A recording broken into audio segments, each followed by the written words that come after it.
can't hear me. I hear you. I hear you. Can you hear me? I don't hear you. You don't? After your head. Do you not hear me? I hear you. I hear you.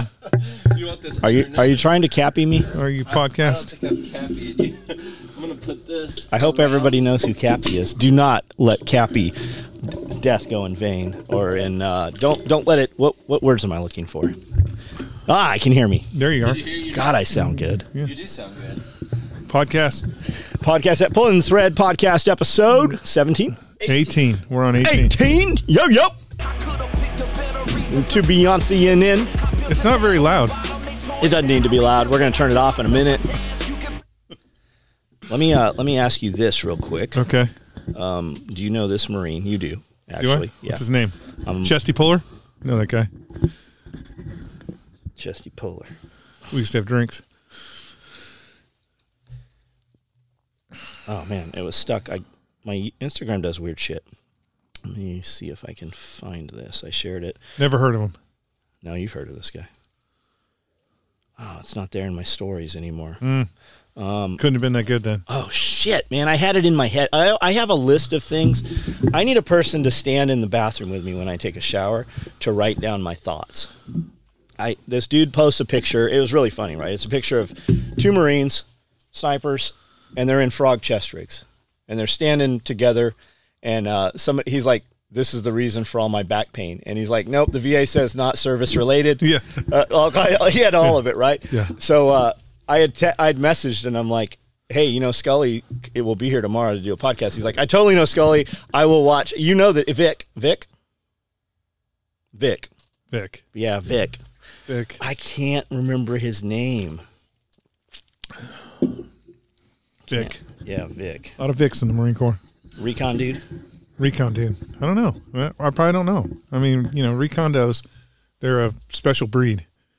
Fuck, man. You know, when Silent warriors. It's going to totally come to me as soon as we turn this off. We're going to have too much dead air here. I can't do this right now. Right, Brandel? Cannot do this right now. Yeah, don't do this. Have the guys in the back, have the crew in the back that does all our research. Jamie? Have them, yeah, Jamie, look it up. Jamie, look it up. Don't let Joe know you're working here, though. I don't know how Joe feels about you two. Have you ever stood next to Joe Rogan? No. What? Have you ever seen him in person? No. He's short. Well, he's shorter than me. You know, that's all right. But How tall is he?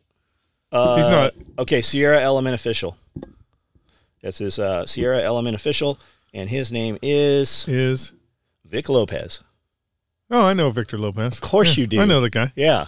I've seen him on cartoons and 20-year USMC movies. Scout Sniper, 23 years. 20 full-time years. Vic, LEO, Motion Pick Tech Advisor. Has it been that Stunts long? Unlimited. I'm probably fucking him up right here. I Stunts probably shouldn't Unlimited? read all his shit out. Pro Firearms Training in Los Angeles, California. If you ever need somebody to drive your car, Vic, I'll be there. Do you think he knows Phil Cheney? He has to Everybody know Phil knows Cheney. Everybody knows Phil. Phil's does he know Phil? Okay, you guys remember, you know G.I. Joe dolls, right? Everybody knows G.I. Joe dolls. Well, there's a company that makes really super high-end dolls named Dragon. They're called Dragon Toy Company. And Dragon Toy Company sent some people from Taiwan to special operations equipment. And they're going to make some toys, and all the toys are going to have special operations equipment gear. And they did a SEAL team guy, they did Recon Rick, that worked for us. They did CQB Phil. There was a few others in there. So everybody's stuff came with a gun, right? Everybody had a gun. Everybody had an LBV. Phil's doll came with a mirror. I mean, looking good's half the battle. The other half's lasers, and nobody has lasers, so they didn't have lasers then. Scully doesn't remember, but he had a whole stick on. We'd be going through the kill house, and Phil would always stop because there'd be a mirror. If there was a mirror or reflection, Phil would check and adjust his gear. You want to when Phil is like if Phil is breaking shit and shooting up targets. The best way to stop him in a raid is a full length mirror. He'll stop. He'll have to look, maybe even take his shirt off, flex a couple of times, pump up. That'll give you enough time to sneak out the back. All right. So, are you following any current events? I am not following. Have you seen any of the 40,000 hours of footage of January 6th? The only one I saw was was the stuff. You know, it's so funny is the liberals. They're like, it was the fucking insurrection, and the only footage that I saw was the 10 minutes of the shaman, of them walking the shaman through with a police escort, like walking him past riot police, walking open him doors for him. Opening there doors was for him. Law enforcement in front and behind him, showing him the proper elevator use. Yes, I mean, he sat down and prayed for them and with them. The only insurrection happened was the federal government orchestrated a insurrection and let everybody believe that somehow there was some sort of insurrection. First off, if it's a revolution, you bring guns. Second, if it's a revolution, those police officers that are escorting you around are the first ones that you take out. It's just dumb. Are you aware of where he is currently? I thought they were holding him. No, they have sentenced him. They gave him 4 years in federal prison. Right, that's what I mean. He is in custody for 4 years for being allowed to walk through there. So they never showed any of the footage. Nobody that prosecuted him saw the footage. Well, the prosecutors might have seen the footage, but I believe there was a trial, a jury, perhaps. Well, here's the interesting thing about that. If they convicted him for, felony trespassing is the only charge I've seen. They haven't charged anybody with insurrection, but let's just say they gave him 4 years for felony trespassing, and they didn't show the footage. Thrown out. It's thrown out. That guy's going to get out of jail in 6 months. Here's something else some people might not be aware of. I saw footage of congressmen, actually, the words coming out of their mouth. Insurrection. He should be, they were literally saying that he should be fucking executed. Yeah, because he should be executed. All they're doing is placating to their base. Yeah, so there's some more footage out there. There's actually a lot of footage. It's overwhelming how much footage there is. But some of the other footage that's being highlighted is that there is a lot of federal agents in the crowd that were actually doing damage, doing vandalism. You can see their fucking curly Q mics, the whole fucking deal, man. No, it was completely orchestrated by the FBI and the CIA. It has come probably out. Not even probably not the CIA. I bet it was just the FBI. So it's also come out that the Capitol Police wanted to actually evacuate Congress 60 minutes prior, and they were told, "No, is that you?" They refused to let them evacuate. Well, they kept them there. There was a lot of things that Nancy Pelosi did to try and create the illusion of an insurrection. Like, first off, Donald Trump did request that they increase the amount of police officers and actual National Guard troops there for the 6th, and Nancy Pelosi and the left said, no, you cannot have them there. They decreased the amount of personnel that were there. They knew that it was going to happen, and they didn't leave anyways. I mean, it was orchestrated. This is a classic. It's a classic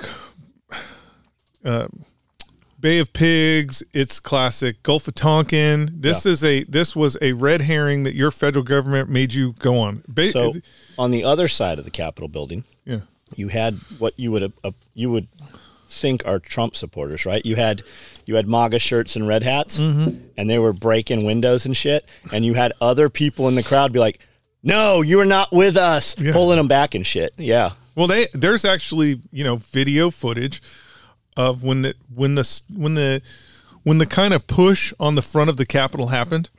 When they were climbing up the walls when they were climbing up the walls and they were pulling the gates down. Of, again, Trump supporters walking around they weren't around the corner. They were still on the facade. But there were riot police all geared up, ready to go, Capitol cops. They were all in a line. And the guy's like, aren't you going to do something about this? Why don't you stop that? Yeah. They weren't doing shit. Why? Because they wanted them to go into the Capitol. They wanted them to do that. Apparently the Capitol Police are kind of on the side of this being released, right? So apparently, who'd they give it? Tucker Carlson, right? Yeah. He showed the footage to Capitol Police before releasing it. And the only thing that Capitol Police wanted blurred out of there was one door. There was some door there that they had an issue with. And he's like, we blurred it out. That's the only thing we've changed. You won't even notice that it's not there. Pretty fucking wild. There wasn't any, I mean, if you watch any of the footage, okay? So if you watch any of the footage, let's say that the FBI was not involved, even though they've already confirmed that the FBI had agents within the crowd provocateurs. Who are the dudes that show up out of the U-Haul truck and Yeah. all stand around and look at each other? Who are those guys? Let's just pretend that there was nobody but Trump supporters there. Okay, nobody. Right. Just Trump supporters. If you watch the video, at no time, there's not a single moment. No weapons. But there's not a single moment where Capitol Police attempt to stop anything that is going on.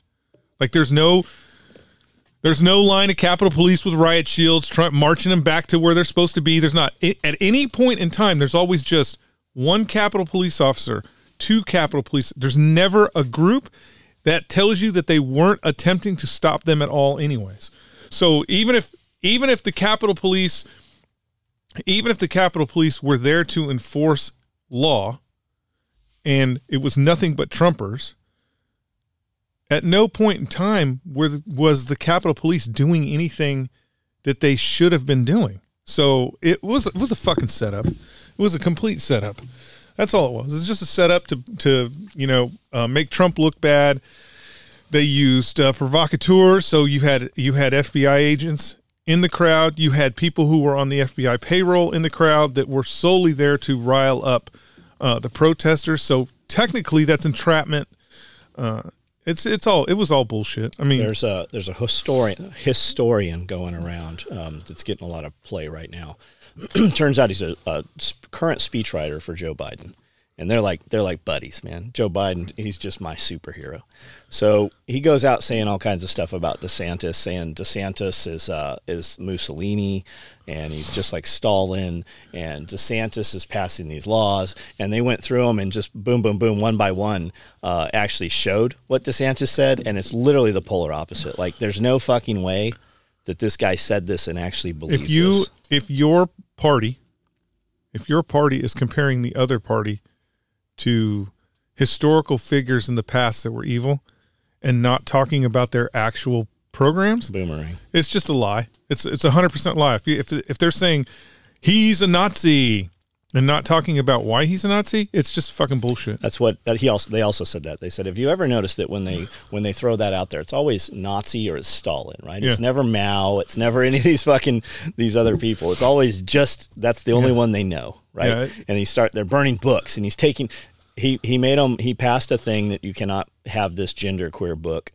in I think it's elementary schools. Yeah, it's right? elementary school. Have you seen any of the genderqueer stuff that these fifth graders are reading? No. Fucking absolutely insane. Absolutely insane. And the argument, like, it's the gay thing. And they're like, okay, so the drag queen thing. I heard somebody talk about this the other day, the drag queen story hour. Okay, so anybody that has addressed this in any manner that they're up in arms about has simply said people under 18 cannot attend these. You can still do them. You can still have them. It just can't be in front of 50. It can't be in front of people under 18 years of age. What if you took those kids? Okay, so if you can go to drag queen story hour, can we take the 10-year-old to a strip club? You know, so can we just walk into a strip club with our 10-year-old? Because it's the same thing, right? Or could we maybe take them and get their first beer at 10, or should we smoke a cigarette with them, right?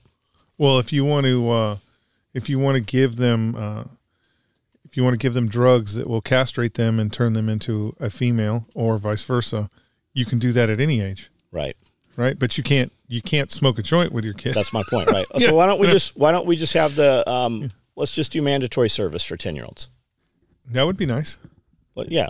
It make better soldiers. You started them your off soldiers. At 10. We could take the 10-year-olds, and they can paint rocks, and then your 18-year-olds don't have to paint rocks. They'll have more time for hand-to-hand combatives and stuff like that. Stuff like that. Yeah. You know, a 10-year-old can more than fill a sandbag. Let's rip them from the parents, and they can just fill sandbags. No, we're not going to rip them from the parents, John. We take the parents also. The parents will wholeheartedly volunteer their children for these programs because they want to do their part. Free babysitting. Yeah, free babysitting. That's what it is. We send them to the indoctrination camp, right? Everybody's public school. You think that's a public school? Walk on down there and swing on the swings and see how that goes for you. Just roll in, stroll on in.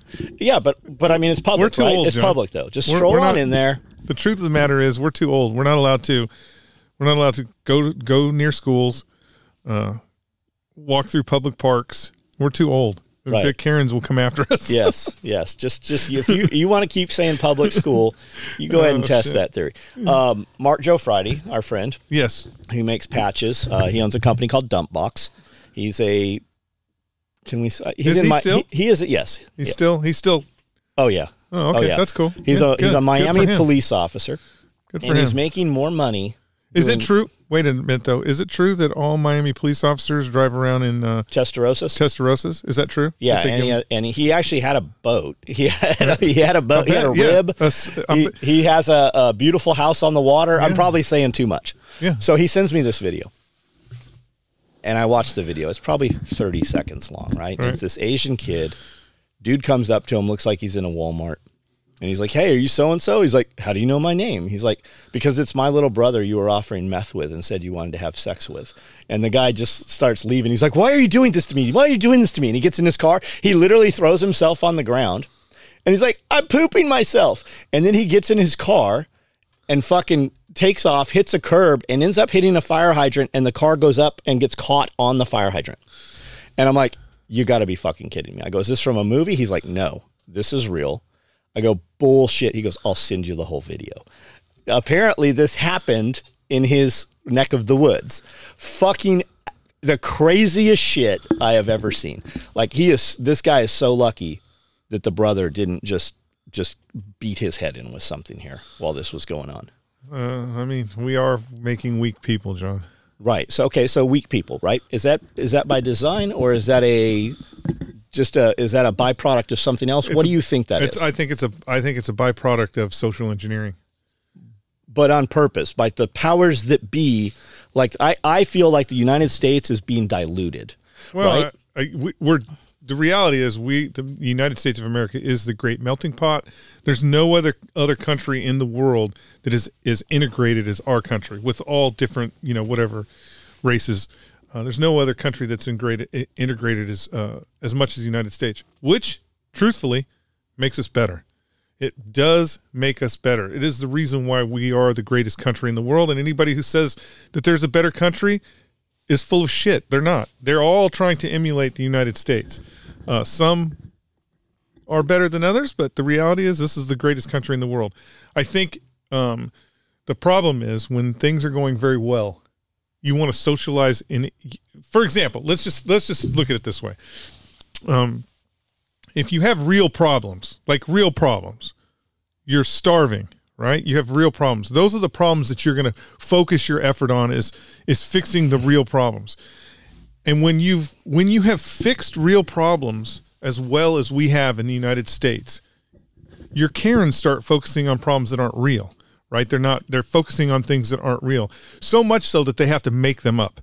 Like, when you talk about race issues in the United States, people go bananas.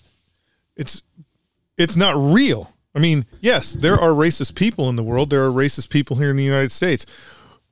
But no matter what, this is the best place in the world to live as a minority. Right. If you took the black folks that they think they have it so hard here, right? And I'm sure some of them do. Go to Africa and see how well you're accepted there. Like go back to Africa as a black man. Go to Africa and see how well you are accepted in Africa. Have you noticed? I don't watch any TV, so I don't know about like mainstream TV. But I get commercials on YouTube, or if I have something like even I guess HBO seems to have commercials now of some sort on there for other shows. There's no white families in the commercials. It's always a black and a white person or other colors. There are no white families. Yes, they basically what they have done because everything has gone woke is they have overcorrected. So it's not based on a percentage, right? So the reality is, are there integrated families in this country? Of course, that's the whole point of America. There are integrated families, but percentage-wise, it's not legit. So, like the thing I've been seeing lately on TV is, if it's an integrated family, it's successful. If it's a white family, it's not successful, right? That there's always a problem within the white family where the integrated family is successful. everybody has problems. It doesn't matter what race you are. Everybody has problems. But Hollywood likes to overcorrect, and so what they're doing is they're overcorrecting, and they're showing that it's kind of like The Simpsons, right? All male role models in The Simpsons are dumb. Well, all male role men. Models in most Married dumb with Children, The Simpsons, all of them. Yeah, dumb white men. Yeah, that's a myth that they're portraying in order to create some sort of, I don't know, idea within society. So, have you seen any of Yellowstone? Yeah, I've seen a bunch of it. I mean, I didn't watch the last season because it's just getting ridiculous. But anything stand out with you in Yellowstone?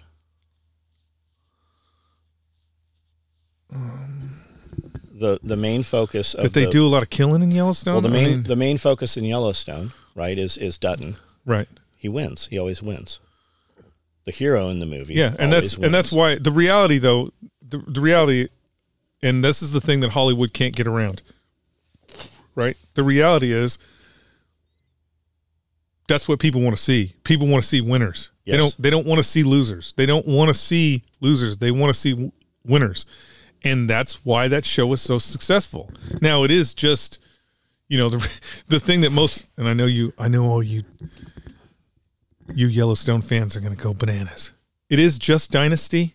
It's just a soap opera. It's not right. It's just a soap opera with some guns. It's SOA.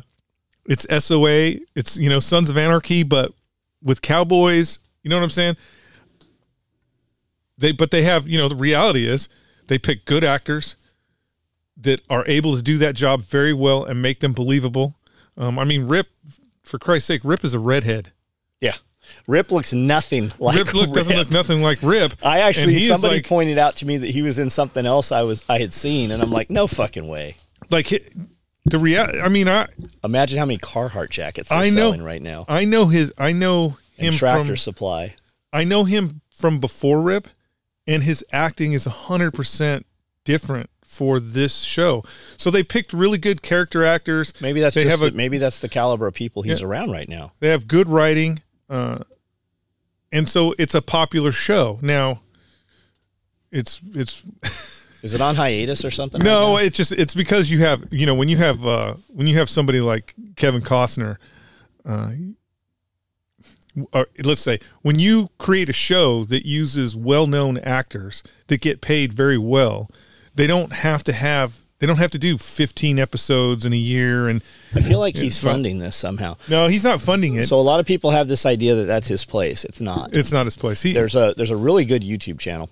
He does have he has a ranch, yes. But that's not his ranch. Yeah, so did John Wayne and Reagan and anybody who they have Bill Gates has a ranch. There's a really good YouTube channel. If you just type in Yellowstone, this thing will come up. And it's the dude talking about episodes and what's real and what's not real. Like brucellosis or whatever, the bison have crossed into his property and had some dead babies, and the brucellosis is there, right? So all his cattle have the possibility to have this, and we're gonna load up all these cattle, and we're gonna pay $1 million a month to keep them on somebody else's pasture in another state. And the dude's like, you would absolutely not do that because you're gonna spread it to the other pasture. Yeah. Like he just debunks it, and he's like, this was legit. This is not legit. It's interesting. It's just you got to keep the story going, right? You got to pee. Oh, all right. Man, I peed right before I came in here too. Man, it's all that. What is that? Mountain Dew you're drinking? You need to get your plumbing checked if that's water. Yes, Tom Hanks does a great job in Yellowstone. Tom Hanks. Okay, so have you seen the Tom Hanks Cappy? You know who Cappy is? I do not know who Cappy is. I mean, I feel like I've heard the name, but I thought Cappy was, isn't that the robot in his AI movie? So I don't know about that. Oh, that's interesting. I don't know about that. Cappy was I guess he did some singing and shit. He did some B-rate movies and stuff. But he came out just telling Hollywood secrets. He had a bunch of stuff on Tom Hanks, and it was like the anniversary of his death yesterday, day before, I think. So I started seeing stuff on social media. And Tom Hanks, he came out and said Tom Hanks was a pedophile. And then, as you pointed out, once that all started coming out, Tom Hanks did a bunch of movies about rescuing children. And about rescuing children, which is very interesting. Tom Hanks had made a series of weird Instagram posts. I don't know if they're still there or not, but one of them was like, roadkill, Route 66. And the next one was some weird post with this dude's name. Well, Cappy was making all these videos, and he's like, look, man, I keep seeing people think people are after me. I'm not suicidal. I am not going to kill myself. All kinds of weird shit. Don't ever say that, because so all of a sudden he ends up, they say he committed suicide, threw himself off a bridge, was hit by a car. He threw himself off this bridge that was on Route 66. Or whatever the post that Tom Hanks made. And then the weird post he made with this dude's name happened to be the same name of the car, the driver of the car that struck this dude several days or weeks later. Like, Tom Hanks had made this series of posts laying out Cappy's death, and there was a clue in each one of these posts. I think maybe Tom can see in the future. Did you see, what was Ellen DeGeneres' girl? Anne Hesh, right? Anne Hesh, yeah. Did you see she had a terrible accident maybe a year ago? Really? Weird accident, right? She was coming wait out, a minute. That's not an accident. She died. She was coming out saying all kinds of stuff. I mean, that's about, not funny. She was saying all kinds of shit about Ellen DeGeneres and all these people. Had a car accident. It wasn't a car accident. What was it? Well, because she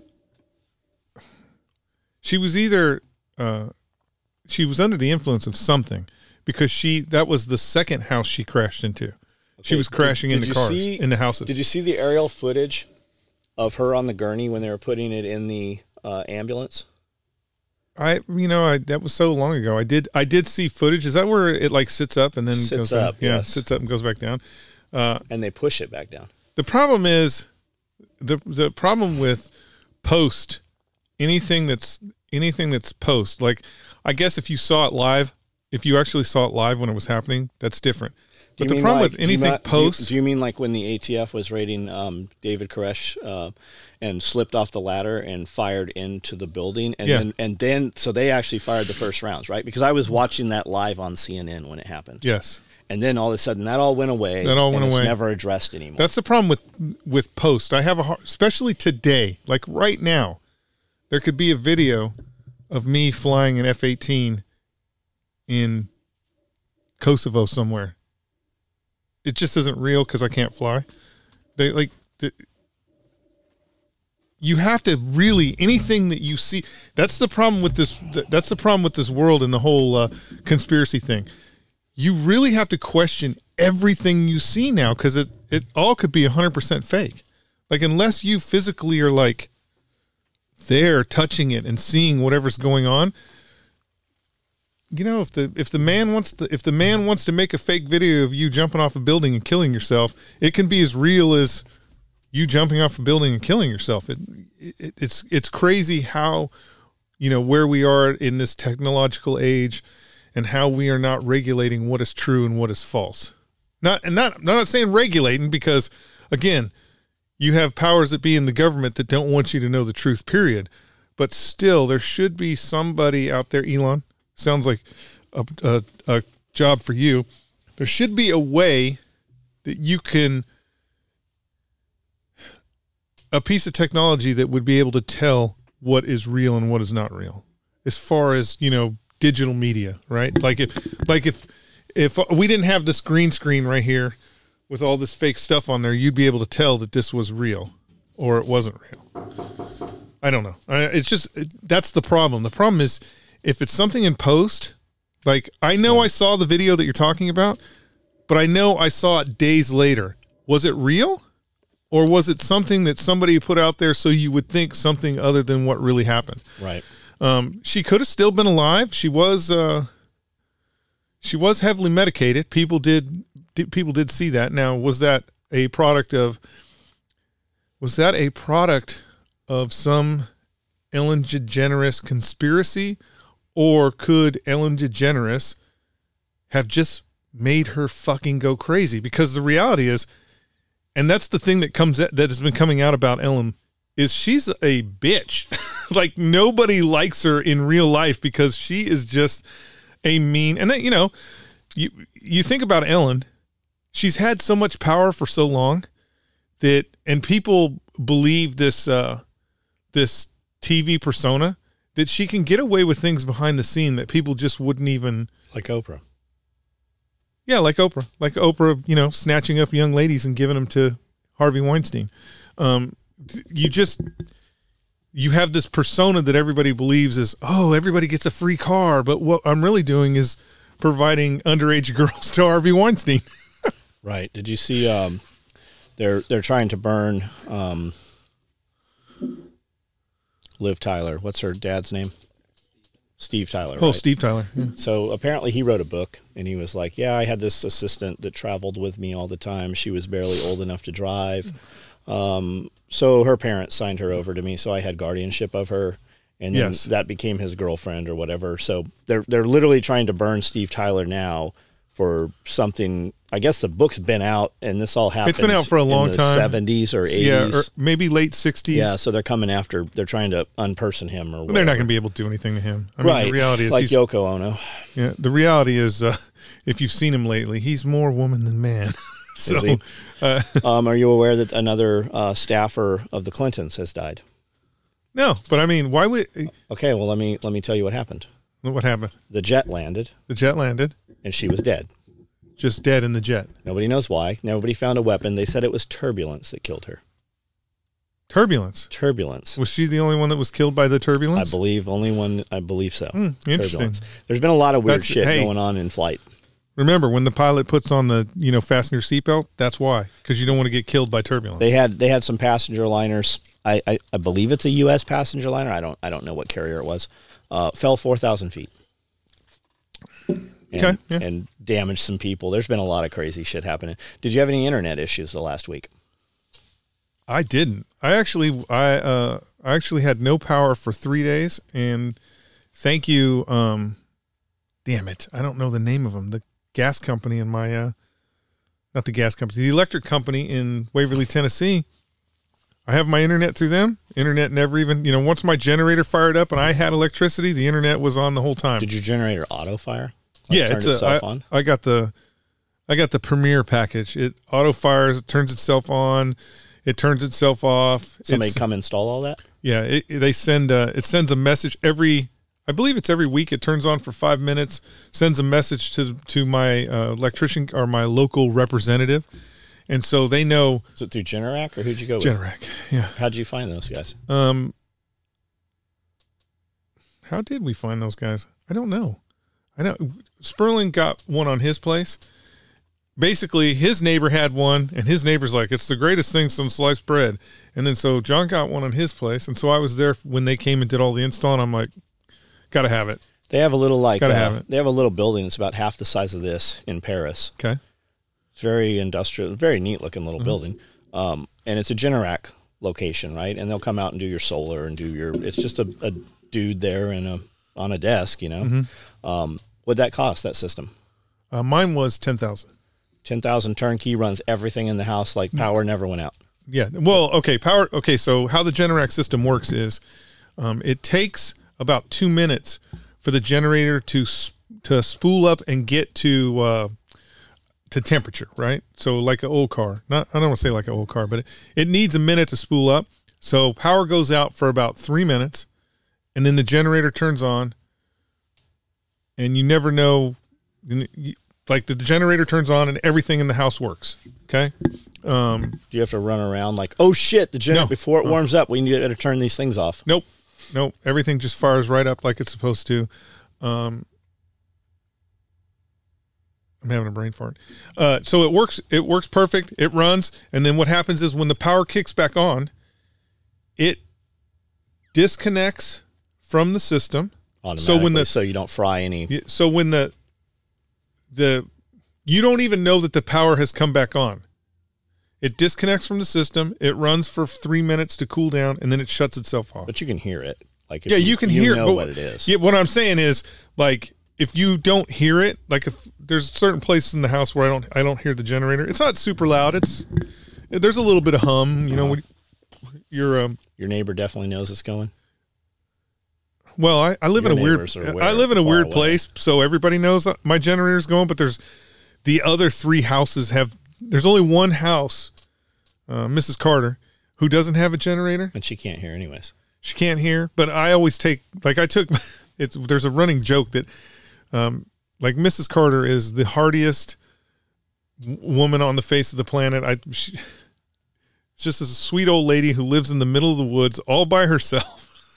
She reads the Bible every day and walks every day. And I think she's 70. She's in her late 70s. And when the power goes out, we always go over and check on Mrs. Carter. And she'll be like, I'm fine.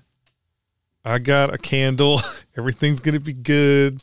You know, she lives the Amish life, even though she's not Amish. And she'll be like, you can hook up the generator tomorrow because I'm worried about my son's meat because he has a freezer in there that's full of deer meat. And so this has happened 2 times. I have dragged my generator over to her house, set it up, cords to everything, right? Because we're doing it the old-fashioned way. So cords to everything. Got a cord for her heater and everything. Generator. I turn my generator on. Power comes on. I plug it in, and the fucking power comes on. And so, like, this last time, she's like, I should have told you to come over the first day, and then we wouldn't have been out of power 2 days. I go, you're probably right, because it was weird. I literally was like, now you have power, and her lights came on. I'm like, that is some bullshit. What size generator you take over to her? 4,500. It's what I was running. It's what I was running to keep my house going before I got the Generac. And let me tell you, Honda or what is it? You know what? I don't know what it is. Something. Well, it was because I don't. 2 years ago, we had that big storm, and I had to drive like bought whatever you could 100 miles to get this generator, and was the only one that Lowe's had. So I got it. It works good. I think it might be a Honda. Works really good. I've never had any problems with it. Starts up first pull every time. I have not done the proper maintenance that I should be doing on these things. But it's a good generator. When you go to put it away, do you empty the fuel out of it or do anything? No, I don't. Really? No. What I do is are you using pump gasoline? Yep. What I do is I turn the fuel off and then let it run out. And so far I haven't had a single problem with it. So your big unit at the house is propane. It's propane, okay. So what size tank you got out there? I think I either have a 250 gallon or a 300 gallon. Did they bring a tank for that? No. I was already on propane because of the heat. Mm-hmm. Our heat is propane. So, and it ran for 2 days. Never had a hiccup. The only time I would get nervous is like if you're taking a shower or. I mean, I did everything. I ran the dishwasher. I did everything while it was on the generator. But when the pump kicks on, you can hear the generator spool up a little bit, and then it calms down. But every time it would spool up a little bit, I'd be like, "Uh-oh, is the power about to go out?" But it was no big deal. It ran like a champ. So how often do you have them come and top that thing off? Well, because it's heat. And because I live in the middle of nowhere, I've never called them. They just know. I don't know how they know, but they know. They just show up. Or show up in the spring or something? No, because it gets my place, that tank is probably too small. And the reason why I say that is I fill it up 3 times a year. And so I'll just come home, I'll be gone somewhere like today, and I'll go home. And there'll be a pink tag hanging on my garage door. And they'll be like, oh, look, you got this huge-ass bill you have to pay. Yeah, isn't it like $5 a gallon or $6 a gallon? I don't know what it is, but it's not the fact that it's I'm pretty sure it's cheaper than gas, but it's not the fact that it's expensive as in it's a lot, right?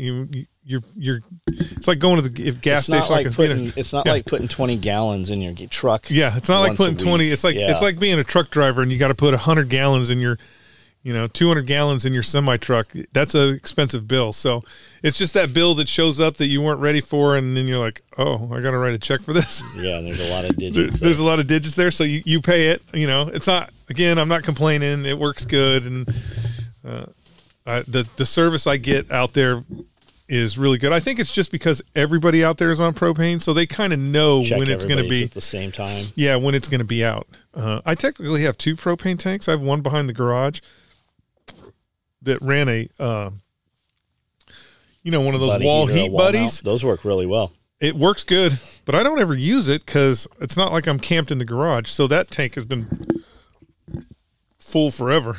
So you don't have liquids out there. You don't want frozen in the winter or anything. No, nope. It doesn't get. I mean, we had that flash freeze, and I actually had pipes in the ground freeze this time. But the garage doesn't get that cold. Like I've never had anything in the garage freeze. Right. Because there's water. You know, I got water in the garage, and it's never froze. Yeah. I haven't. Me neither. I mean, we've got stuff in that other shed that's not even insulated, and I've never walked in and be like, "What's this wet spot on the floor from?" Right. It freezes up, but it doesn't ever fracture or bust anything. Any movement on the military truck? Did you ever hear from that guy? My military truck dealer hasn't he's like disappeared. He sent me these cool ass. He's like a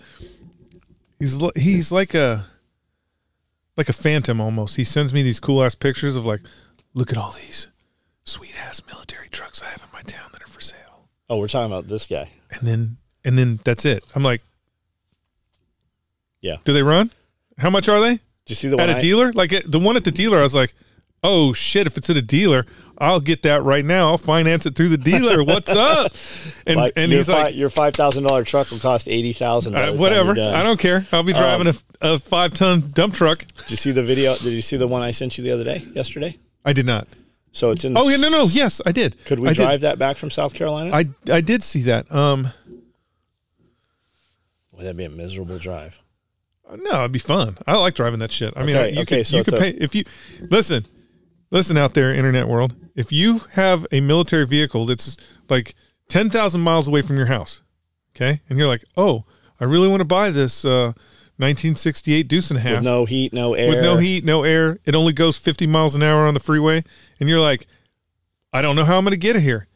Hey, all I require is you pay for the fuel and Pepsis and maybe some Pepsis, and I will drive that motherfucker from Alaska. I don't care.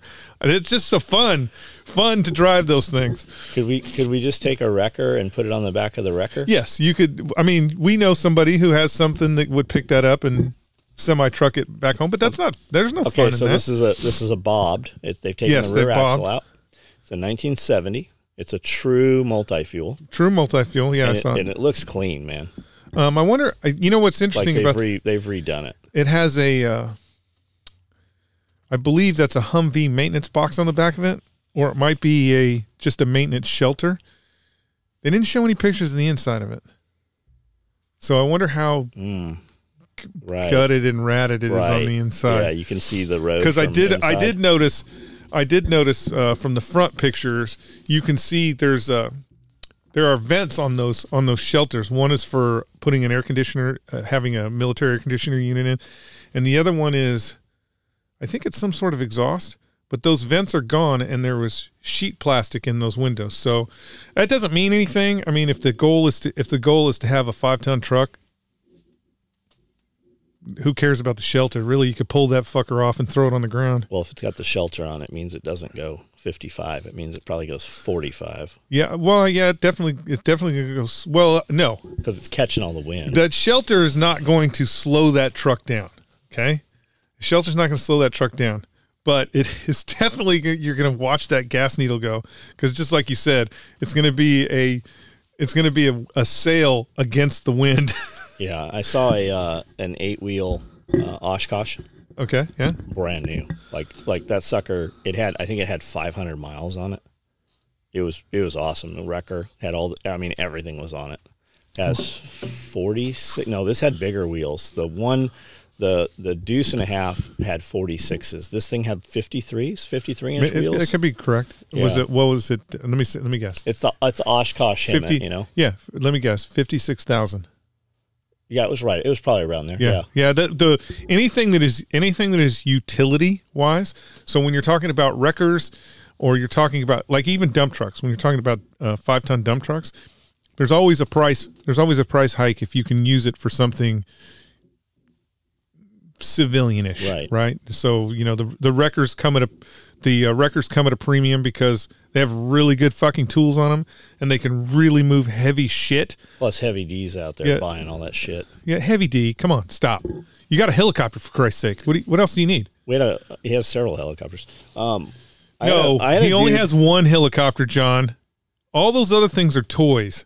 They're all toys. Yeah. Every single one of them is a toy. He's only bought one real helicopter, and it's badass. We actually, when they were coming out of Alabama into Nashville, we actually passed them, and he had it. It was on the truck. Really? Yeah. We passed them. They were moving slower.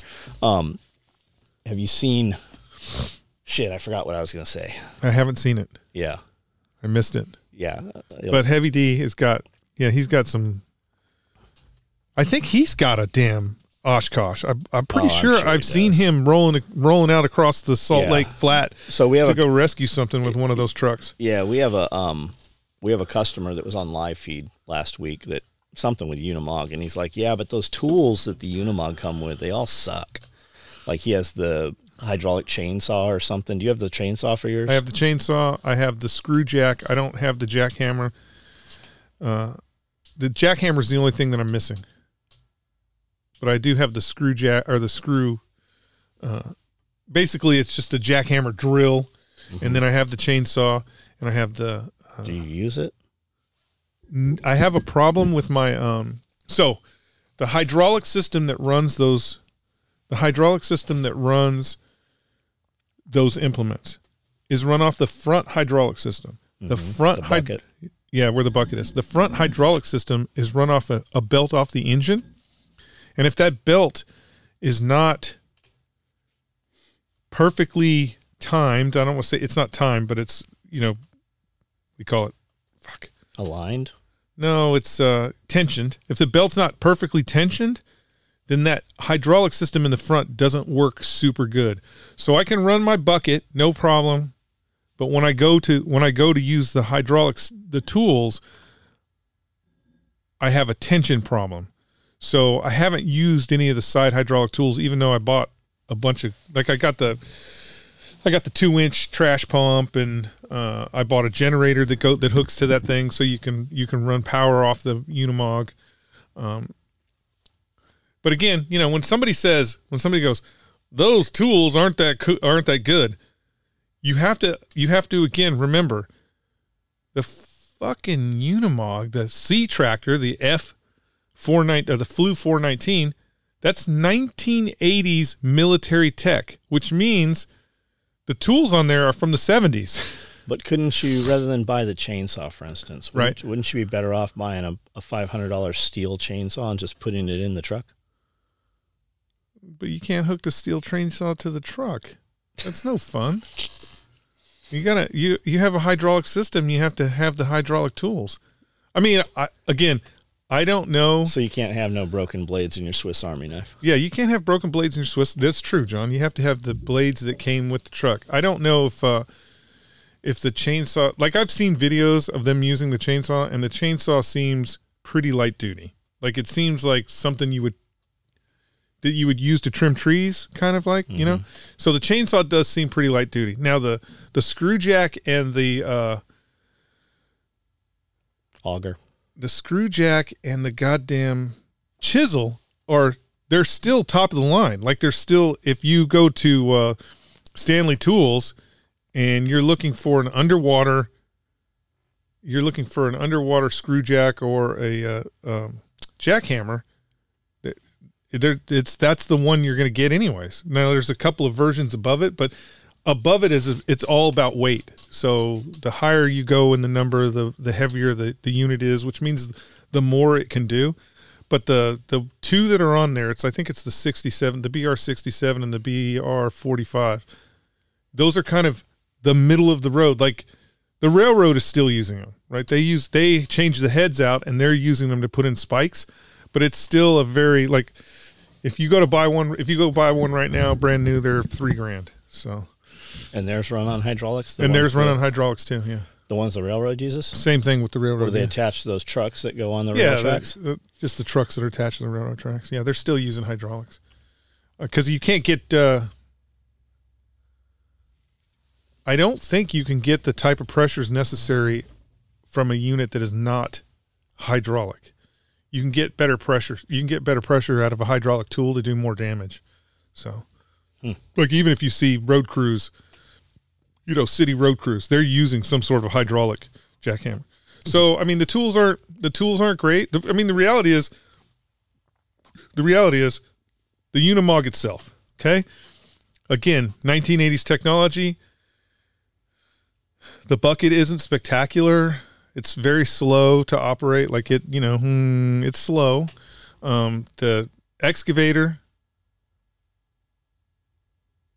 I don't want to say the excavator is not as good as, like, the excavator is an excavator. It does what excavators do. It digs holes. Like the backhoe thing. The backhoe, yeah, it digs holes. Obviously, you're in your command position on the excavator is out in the open. You're just sitting out in the sunshine and rain and doing your stuff. So it's not as cool as like a new one, but it does what it's supposed to do. I didn't buy the Unimog because I was going to open a construction company. I bought the Unimog because I don't know what year it was, 1990. I think it was 1990. We were out at the Salton Sea doing training, getting ready to go to the first Gulf War. We were at Salton Sea getting ready to go first Gulf War, so snipers were out there just running around in the sand dunes. We were there a week before the battalion, and when the battalion showed up, the first people who showed up were the engineers because they were going to set the stage for the battalion. And that was the first vehicle that showed up was a sea truck. And those guys were out there just digging holes and moving dirt, and I was like, man, that is the coolest shit on the planet. I want one of those. And it took me 25 years to get one.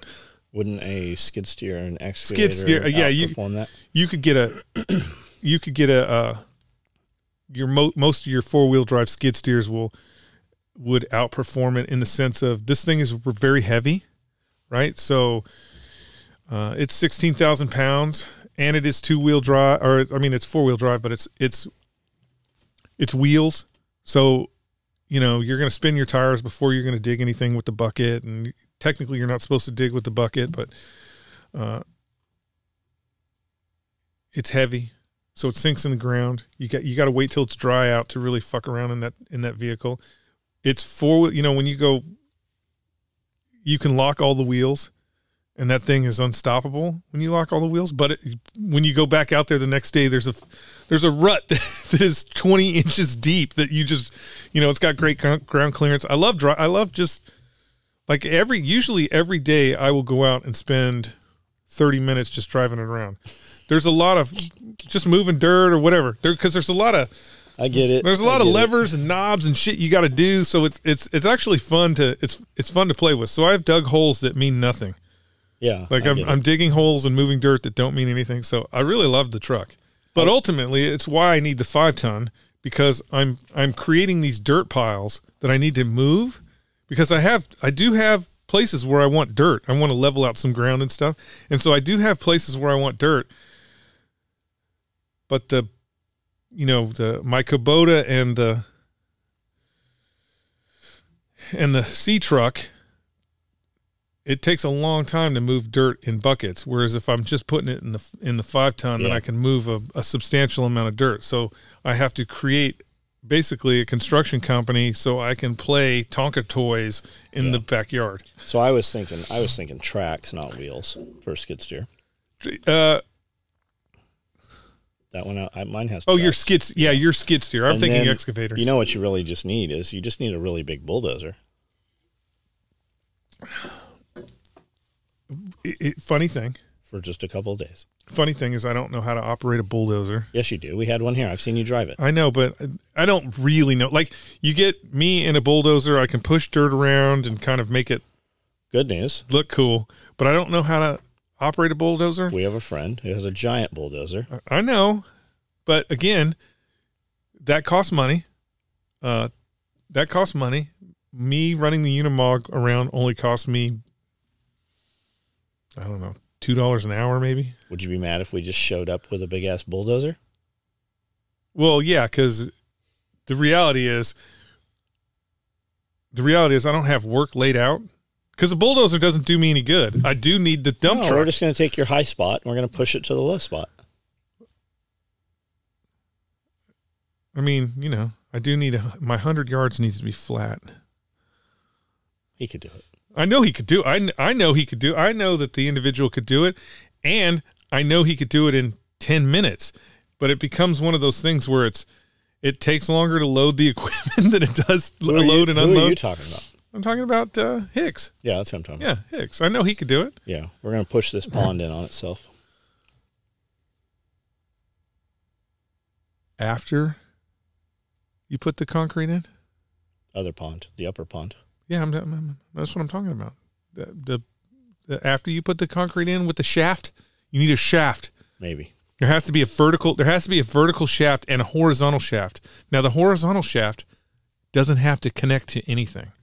It's probably better if the horizontal shaft goes in a good considerable amount of distance, and then you get some timbers, like some wood, and you break them up like halfway through. Right. That's how they did all those, man. Yeah. They're all full of concrete right now. You break them up halfway through and then let it continue on another 20 feet. That way, when, 100 years from now, when people think about the gold that's buried on John Willis's farm, they're going to send the remote camera down there and be like, Al Capone's we found vault. it. Yeah. Geraldo will be out there looking for it.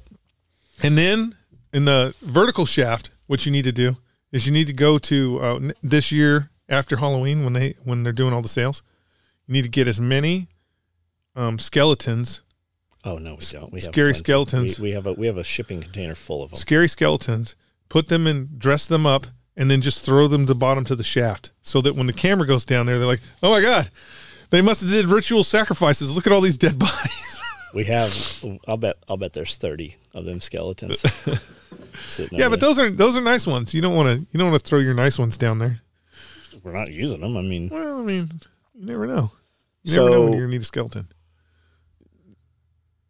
You're never gonna guess who showed up here yesterday. Well, you can't say that when you already told me who was here. But I would never 100% when you said that. Yeah, some of your guesses were weird. Who did you guess? I guessed. Let's see, Chris Costa. That was kind of a weird one. Because you said you're never going to guess who showed up here yesterday. And I was trying to think who hasn't been here in a while. Okay. And then I said Jack Garland. And then I said, was there a third guess? I don't remember. I think I told you before that. And then you might have told me, which is unbelievable. Even though you told me who it was, I'm still saying you're full of shit. Tyler. I want to see the video. Tyler. I want to see the pictures. If you don't have video or pictures, I don't believe it. I think you're making this whole story up. So, I actually didn't get any pictures. So, Tyler, I'm taking off Bubby, and then 3 hours later, we're just bullshitting outside about the animals, and he's looking at the farm stuff. And there's a student from TAC Response. I don't remember what his name is. He's been here before. He was at Self-Reliance Festival, I think, too. Is Tyler coming to Self-Reliance? Yes. Is that what he said? Yeah, he said he's coming out. Also a lie. I bet he's here. Also a lie. I'll be here, Tyler. If you don't show up, I'm going to come to your house with a paintball gun. So this dude is taking the trifecta, right? He's taking fighting pistol, intermediate action medical, and the fight. So he's here for a week taking, gun classes, attack response. So that prompts Tyler to, oh, look, I got a new pistol. So he goes and he pulls out he's like, check this. I have a Canic, right? And he's got it in, I don't know what holster he had it in, but it was something that it shouldn't have been in. So here comes Tyler, and he's got his smoke wagon. I'm like, go put that back in the car before he pulls it, before something happens, right? Something's going to happen. He's always like, look at my new pistol. And I'm like, because he had a SIG, some kind of SIG, but it was like, had his unit insignia and shit on it. I'm like, what happened to that? And he's like, oh, I still have it. I left, it's at home. And he's just rolling around with, I don't know what he had, but it wasn't on him. It was in the car, somewhere in the car. Safe. That's good. Somewhere. I mean, probably rattling around under the pedals or something. When tens of thousands of Glock fanboys go bananas. Oh, you have no idea. When they go bananas about their holy grail worshiping of a false idol, they should know where to get their magazine pouches. Dude, they are very, very upset about the Glock videos. It's weird too, because when you click on their shit, most of them don't look like they're old enough to even have a gun. Well, they probably don't even have Glocks. It's really weird. So Austin has taken. There's a couple video guys here, right? Brandl's right here right now, doing video. Austin is really good at chopping up shit, and he does the Panic Prepper scripts. He's more of he does movie kind of stuff, I guess.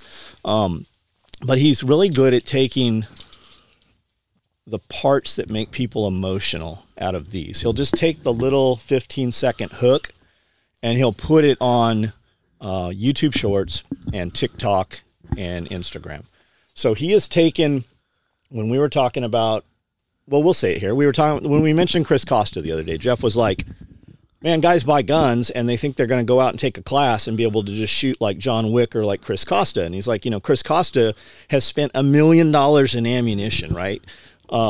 And training and years of like military service, all kinds of shit, right? So Austin took that and just beeped out Chris Costa and cuss words, and these dudes have come out of the woodwork. There is, I don't know if I could find it right now. There's over 6,000 comments on this little 15-second video clip. And these guys are like, you guys are such cowards. Why don't you just say you're talking about ABC? And they're naming off all kinds of people. They're like, I can't believe you're talking shit about Demolition Ranch. Fucking not at all. We weren't talking shit about fucking anyone. We mentioned somebody who is actually a friend who has been here many times. We've shot video with Chris Costa, and we didn't even speak about him. Like, we weren't even poking fun. We weren't talking shit. And these dudes have lost their ever fucking mind. They're like, why don't you just say it's T-Rex arms? Why don't you just say you're talking shit about Grant? Grand Thumb is the one that fucking says LARPing. Like, it makes, and holy fuck. I am to the point, they are commenting on that video and the Glock video, the very first Glock. They are commenting so frequently, I literally can't use the notifications on my own YouTube channel. That's awesome, though. It's awesome that So the hope is, right, because you make there's no monetary compensation on shorts. You don't make any money for them, right? And that's where it's at. The hope is that somebody on there will go, holy shit, I like what these guys are saying. Because dudes do show up. And they're like, oh, man, Glock's a piece of shit. Or High Point's my favorite gun. I'm like, okay, probably not the customer I want.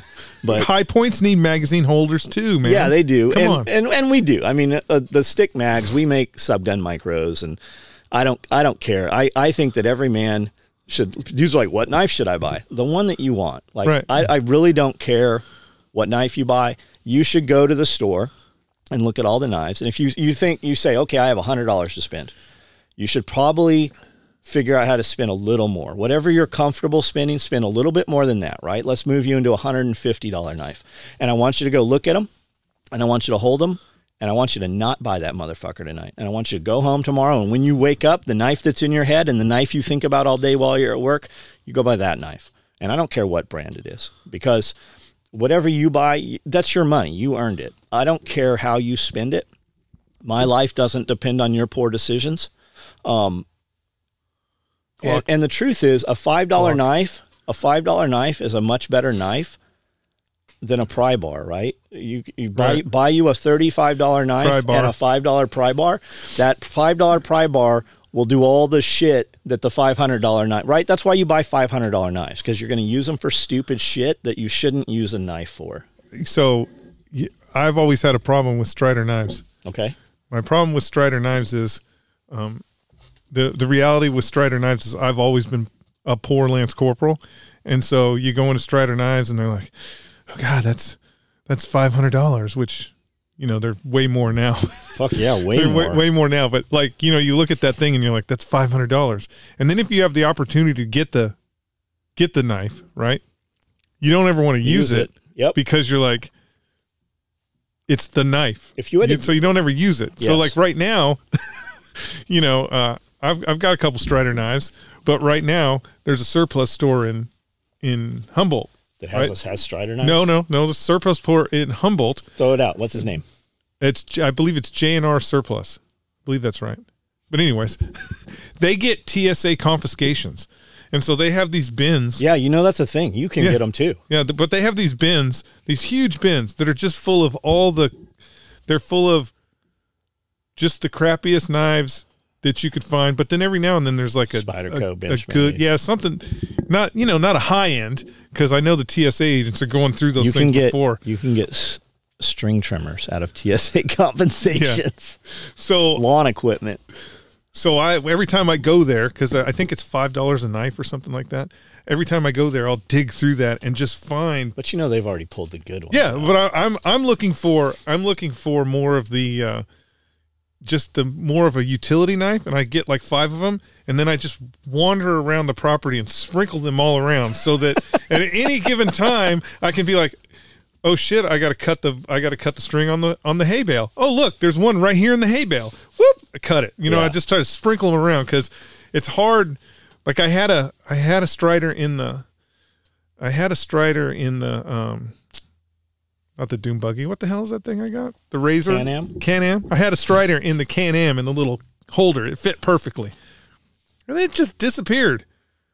And I know what happened. I used it to cut something, and then I put it in my pocket, and then it migrated into the house, and now it's in a drawer somewhere because Gina doesn't like anything on the counter, so it got swiped away.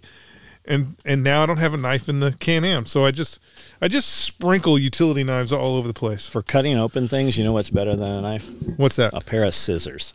I take scissors and all the verticals on all the pole barns and shit, I'll put a pair of scissors there. And because I will walk away with it, I actually tie it with about 6 feet of 550 cord. So it's got a drywall screw through the 550 cord. It's tied to the handle. I can never walk away. I put it back on the hook. I've always got them right there. Yeah, like, how many so you've seen, how many strider knives? If you had to guess, how many strider knives do I have? Oh, shit. Okay, I'm just going to guess. This is going to be a total wrong number, but I'm going to lowball it. I'm going to say you've got 25. What?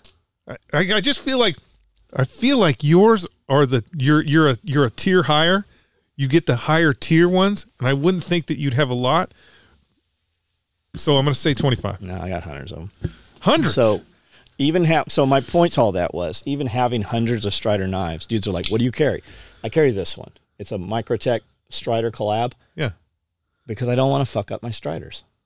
But even that Microtech Strider collab, right now there's somebody out there in the knife world that's like, I can't believe you carry that knife. I have 2. I have a carbon 5, a nice one. Yeah. And then this one I got from Hank, right? So I won't ever sharpen a knife. So right. I have to have serrations. And I mean, from having metal and stuff in my pocket, it scraped the edges and shit, but I can dig. It's very robust. Right. And that's what Tyler was like, what knife you carrying right now? And I showed him, he's like, you don't like Strider no more? I go, of course I like Strider, but Striders are $1,500 knives. Like, yeah, I don't want to fucking dig rocks out of the ground. With this thing, it doesn't matter. I have literally used a Strider to dig a hole in a concrete wall. Yep. Like 3 times? Yep. Hammered locks off with them. Twice on purpose and once just as a demonstration, because you can do that. But then again, like, okay, this is actually pretty funny, and Mick and Dwayne will laugh, and then they'll be like, that fucking asshole. So while I was still in, Dwayne made me an MT Mod 10. Okay, so he made me an MT Mod 10. That's the big one. It's pretty decent, okay? And so this is when I was going out. I was still at SOTG because this was when we were going out to Wyoming. And I would take that knife out there, and people would be like, "Oh, you guys are Marine snipers. What are you carrying?" And I would pull that out and just slam it into rocks on the ground. I would just chisel rocks with it and be like, "This is the strongest knife in the world," and do all kinds of stupid shit with this knife. And so I would do it, and it was one of the first knives. I should bring it in. Just give it to you. But it was one of the first knives that Dwayne did serrations on. Mm-hmm. And the serrations are terrible. They're just terrible. And it was a Tonto. Did you see how he did the first serrations? I don't know how he did it. He would use a drill bit and just drill. So there was like these chunks, these teeth, and then he would sharpen those. I never saw it. But the serrations were very shallow and very terrible. And I just beat the hell out of this knife. And I beat the hell out of this knife for like 10 years. Maybe 20 years, close. No, about 10 years. The war kicked off, and I was getting ready to go to Iraq. And so I went to Dwayne, and I'm like, "Hey, bro, can you sharpen this knife for me? Will you sharpen this knife for me?" And he looked at it, and he was like, "Oh my God, I can't fucking believe you are carrying this knife. It's terrible. It's just it's hideous. You can't carry this knife with you." And so he gives me an MT Mod 10. He gives me the Sniper MT Mod 10. And I'm like, Those are the ones Chuck Mulhaney signed. With Chuck Mulhaney was signed, and this one was a sniper one, so it didn't have any signature on it or anything. And so I'm like, fuck. Thanks, Dwayne. I appreciate it. And then I took that knife and I put it in my gun safe, and I took the original MT mod. Like there's they never sharpened. Yeah, that they never sharpened. There's pictures of me hacking, and when the military is feeling very happy about its infantry troops, and there's a certain holiday, they'll give you like a loaf, and so it'll be this. It looks like sausage. It's this big loaf that's in this tube of plastic, and you got to cut it open. And I'm hacking at this plastic with my totally dull Strider knife and just eviscerating this turkey loaf that we're supposed to be having for I think it was Christmas or Thanksgiving. And I got a picture of that. Anyways, come back, right? I come back. We do our like 8 month workup, and it's time to go back over again. So I go back to Strider, and I'm like, hey, now Dwayne's not there. Mick is there. I go, Mick, I need you to sharpen this. This is the knife. Oh my God, this is a horrible And knife. Mick looks at it, and he's like, the horror. Like, he's like, that's not it. You can't show, like Mick was like, you can't even show anybody that knife because it's horrific. Here's an MT Mod 10. Take this and go on deployment. And so I get that MT Mod 10, and they're good knives and shit, but again, it's brand new. I think at the time, I want to say those MT Mod 10s were going for $900, something like that. Well, the 8541s you couldn't even buy, so I'll bet they're thousands of dollars. So who knows? I mean, who knows what I could get for one of those now? It went into the gun safe, and I took the old one overseas, the old dull one overseas again, and I think I chiseled a loophole one more time with that at that last deployment through a brick wall. But I mean, the knives they're tough. Why were you chipping holes through walls? So you could shoot through them? Yeah, so you could shoot through them. Stay below the roof line, chip a hole through so you can shoot through them. The knives are tough, but I mean, again, I'm poor. I'm poor, and to take a $2,000 folder knife out with you, it's like, man, if you lose it, or like my buddy Travis, Dwayne had made, I don't know what it was. It was a pretty custom knife. This was a while ago, but it was after 9/11. Dwayne had made this folder, expensive. It was one of his customs, and he had given it to Travis. Yeah, like meteorite or something. Yeah, something. I don't know. The brakes off of a Ferrari or some shit. Who knows? And he'd given it to Travis, and Travis forgot that he had it in his pocket, and he had to fly from New York, I think, or somewhere. He had to. I can't remember where he was flying from, but he's going through TSA, and he's got this fucking knife, and they're like, "Can't have it," and he's like, "No, I'm not. No, you can't have this knife." And so he gets out of the line because he hadn't got all the way through yet because he forgot about it. No, because he was late or whatever. He's like, I'll throw it away. I will fucking throw this knife away before I'll let TSA have it because they're going to keep the motherfucker. And so he goes into the bathroom to throw it away, and there's a dude in there mopping the floor. And he's like, hey, shit. You want a free knife? Here you go. I'd rather you have it than the TSA guys get it. So he gave that knife away. But, I mean, that's the problem with an expensive knife is, man, if you forget about it and it's not in the right place, or you're using it as a screwdriver and you break the tip off on it. I've done it. I was putting a strike plate on the door, man, and when I first got home from prison, Mick sent me a Mick Strider Customs. Like, those didn't even exist when I left. And he sent me one for my birthday. And I was doing a door on the little fucking thing that the door hits and clips into. And I'm just whittling away. I hear ting. And you know how when you cut yourself really bad, you kind of leave the knife there so that it's still in the wound? And then you take it away to see how bad it is, right? And I busted like a ½ inch of the tip off. Was it Damascus? No. Oh. No, it wasn't a Damascus one. Jeremy Horton fixed it for me. So it's an inch shorter? No, it looks correct, right? Right, yeah. Like, if I handed it to Mick, he wouldn't even, like, blink and go, what happened to this? That's really what you need to do, John, is you need to find that knife. I have it. You need to put it up on the forums for sale Mick Strider custom One-off. Jeremy Horton collab. Yeah. it'll be insane. People will be killing each other. You might not know there actually are some Jeremy Horton. Yeah, I know they did collab. Yeah. I was saying Damascus because that is the coolest, like one of the coolest things I've ever seen. Well, he made all that Damascus. Yeah, that's what I'm saying. That's one of the coolest things I've ever seen. Is Mick is a true. Like he's a true artist in the sense of Van Gogh, like he would cut his ear off. Like he is a true artist. He's and watching him make Damascus, like I will say out of all the Strider knives. Now I don't own a single piece of Mick custom. I don't own any Mick custom. Well,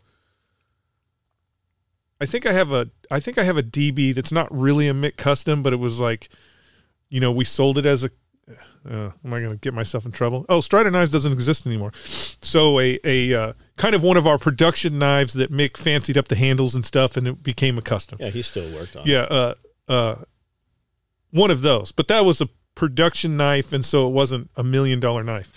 But his Damascus, like watching him make fucking Damascus, like he's really in there with the hammers, forging it, cutting all the materials and putting it together. Those knives...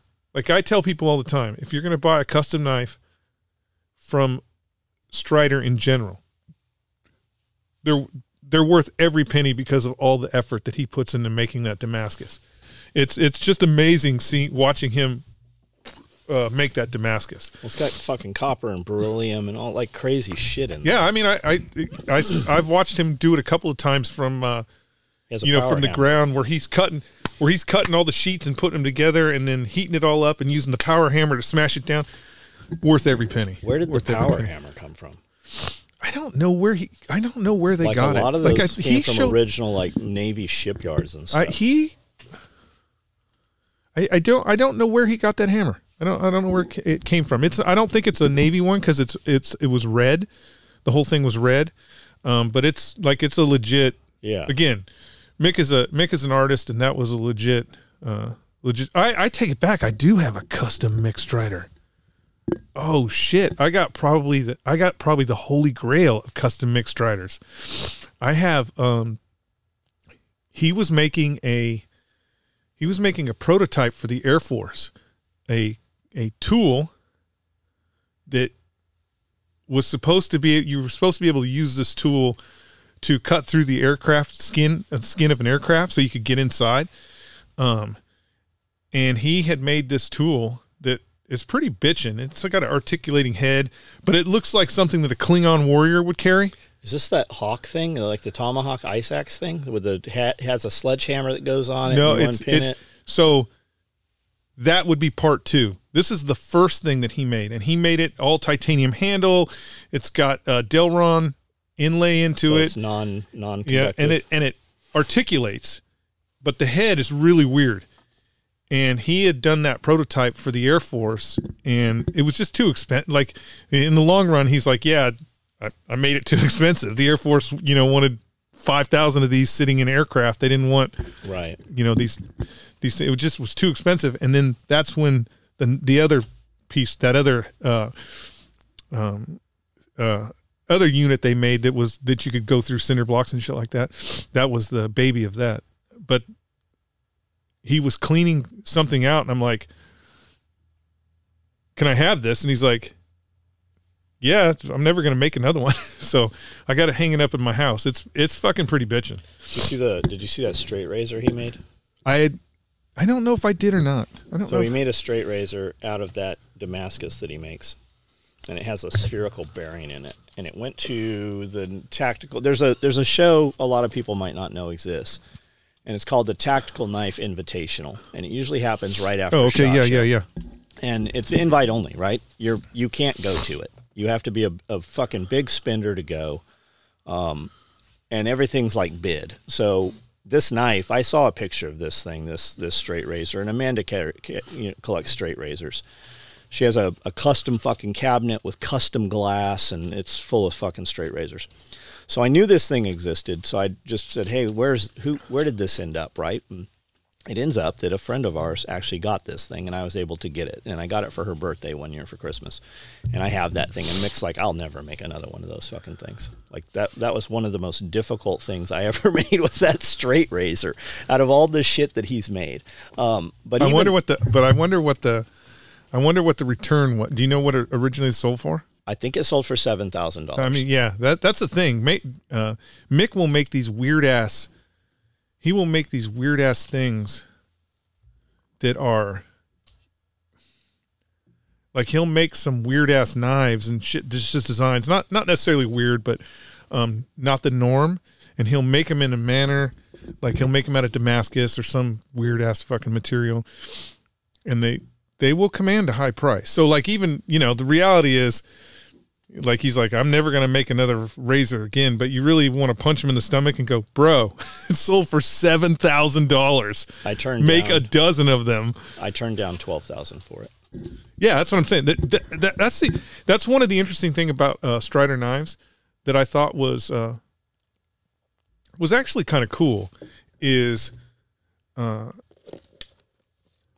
we retailed for a certain price, right? Everything, all the SMFs and S&Gs and all that. There was a price that we retailed at, and that started really before Strider knives was super popular. And the retail and the secondary market just ate that shit up. You weren't ever going on like, for example, I think $4.95 was an SMF. Yeah. Like I think we were retailing SMS for like $4.95 or $4 something. Dude, you can't even touch them for $12. Don't quote me on that. But that was the price. And on the secondary market, they were going up and up and up and up and up for crazy amounts of money. And for at least 8 years, they never did a price increase that reflected what the secondary market was doing. Yep. They just kept the price at what it was, which was pretty cool. I mean, again, Mick and Dwayne were both making customs, and they were making good money on their customs, but still, Strider itself kind of never reflected what the secondary market was doing, which was pretty cool. Why do you think that was? You think there was a strategy? Was there ever a discussion about it? I don't think there was a strategy. I just think that when they priced the knives, they priced them at the high end of what they thought the market would bear. And you look at Mick and Dwayne. I'm not saying anything bad about them, so all you fanboys, go suck it. They grew up poor, right? And so they both grew up pretty poor. And so they know, they know $400 is a lot of money for some people, right? Yeah. And they were trying to cater to the military, and at that time when they started, the military wasn't paying guys shit. Yep. So $400 was, a Lance Corporal came in and spent $400 on a knife. That was a month's pay. Yeah. So I think they understood how much it was, and I think I don't want to say they made up a difference, but by creating their custom lines, they could follow what the secondary market was doing, right? If Mick made an SMF, just a plain Mick SMF, where he just sprinkled some of his DNA on it, we're going for $1,200, Now. So we're going for 12. Even back then, we're going for $1,200. So I think they made it up in their custom line, so they didn't really have to gouge the Strider line. That's what I think. Yeah, it's capacity. They can only build so many, and there's always more people. It's the same thing we have going on. I can only build so many rigs each day, and I've always got more buyers, and there's always the complainer. And the thing with the complainer is he's always complaining everywhere, and he is just drawing attention to you. He doesn't even realize that he's doing it. Right. The Strider stuff, and we have some of it. I've just stopped paying attention to it. When there's dudes out talking shit, I don't even fucking engage them. We don't listen. I'm fucking literally just busy. But Strider, I'm in a bunch of the closed groups, and the Strider people in there complaining. I'm like, why do you leave these motherfuckers in here? Like, any closed group you're in, if you run a social media account, YouTube, whatever it is, when somebody comments as the owner of the page or moderator of the page, I click the avatar picture and it shows me every post you've made in the group. And the dudes that are in there like, I just bought this knife and my blade is a little off center, or I think this should be sharpened more right here, or it doesn't reflect sunlight the way it should. And when you click that dude's name, every fucking post he has made is like that. And I'm like, why don't you kick that guy out of the group? Why don't you just fucking get that fucking poison out of there? And I don't understand why. I know that there had been some meetings in the morning, you know, after a weekend where they're like, hey, why don't we have John Willis just fucking answer these emails? And they're like, oh, no, we can't do that. Can't do like that. I'm always amazed when I go to SHOT Show, the giant fucking companies, they're like, hey, we talk about you every Monday morning when we have a business meeting. I'm like, really? What do you, like, somebody's always like, we should have John Willis do our emails. And then the boss is like, no, we can't do that. Which is kind of like you could, like Sig, you don't have to have haters on your page. You don't. Did you see what the Forest Service is doing? No. Like the Forest Service hired somebody. I don't know who it is, but they're doing their media page, and it's all like they answer every question sarcastically. Like somebody wrote in like, what should you do? What should you do if you're being chased by a bear? And they're like, absolutely do not push down your slower companions to keep the bear from getting to you. Like everything they do is sarcastic. And you know what? The reality is here's the reality. The reality is the days of the customer is always right are over. It was made up anyways. It was but I'm saying they're over. You don't need to please everybody on the planet because you think that somehow some fucking dude in his basement who loves Glocks and googly eyes is going to cancel you. Who cares? Who cares what he thinks? His mom is making him a peanut butter and jelly sandwich right now. So why do you care? And it has little gummy bear dicks in it. Yeah, she cuts the crust off for him. Who cares what he thinks? Like this is the same guy that's running around that's talking about how AK-47s are relevant. Like, come on, guy. They're not. AK-47s are the most irrelevant weapon. Even the Russians don't want to use AK-47s anymore. They're like, please get us M4 carbines because these AKs suck. I mean, it's just. You don't want to go that. You don't want to be the guy in your basement defending these things that are just not legit anymore. Is that true? It's 100% true. Russians don't have AK-47s. Well, technically they don't. They haven't had AK-47s for a long time. They have. They went AKM and now they're AK-12s. But the only thing that the Russians are doing when they're modernizing their AK-47s is trying to make them more like M4 carbines. Because the most diverse and useful weapon system in the world is the M4 or the M16 variant. AK it's old news. Like the reality is their guns suck so bad that they are sending dudes into Ukraine, first line troops into Ukraine. They're still using iron sights because their guns suck. It's not a good platform. It's a thing of the past. Like if they did I can't think of that rifle, the very expensive AK that they developed where it shoots 2 rounds with one. It doesn't shoot 2 rounds with one trigger pull. Basically, it shoots 2 rounds before 1 round leaves the barrel. The Robinov, I'm gonna fuck it up. You guys can look it up. I'm sure the Glock guys will know exactly what I'm talking about. But it shoots 2 rounds before 1 leaves the barrel, so you get 1 recoil impulse. That might have made a difference. That might have revolutionized the AK. That means, John, you get 2 hits for 1 sight picture, right? Yeah, I've never heard of it. Yeah, but it was too expensive. And so the Russians, they issued it to like Putin's special security detail and it just disappeared in the background. I mean, even the goddamn Spetsnaz are running around with M4 carbines because they're just better guns. Who's making their guns? Oh, the Russians are just like us, John. They're just over in Afghanistan picking up everything that we left behind. So they're using they're using legit guns. It would not surprise me one bit if if Colt Firearms sold the Russians M4 carbines, but they're getting most of it from Afghanistan. So the United States military M4s, are they made by Colt? They're made by a conglomerate, a bunch of different, like FN makes them. I don't know if Colt is still making them. There's, the problem with Colt is they're up and down, up and down. They're always changing ownerships. I do know that I'm seeing more LE M4 carbines for sale, which makes me think that they are selling M4s again to the military. Got it. But yeah, I know. There's going to be 10,000 AK guys out there like, oh my God, I can put my gun in the mud and it's still going to fire. Again, that does not mean anything in the modern world. If you can't fucking put an optic on your weapon system and accurately engage targets out to, 600 yards, it's not worth it. You're dead. You are going to get fucking annihilated holding your AK-47. It's just not worth it. And that, it's ancient technology, guys. It was designed and built in 38. So are people actually shooting at each other at 600 yards? In Ukraine? Yes.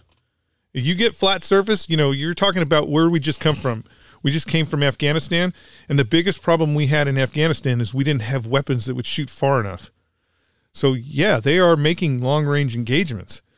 But again, it's all about the capability, and the capability of the weapon system is the M16.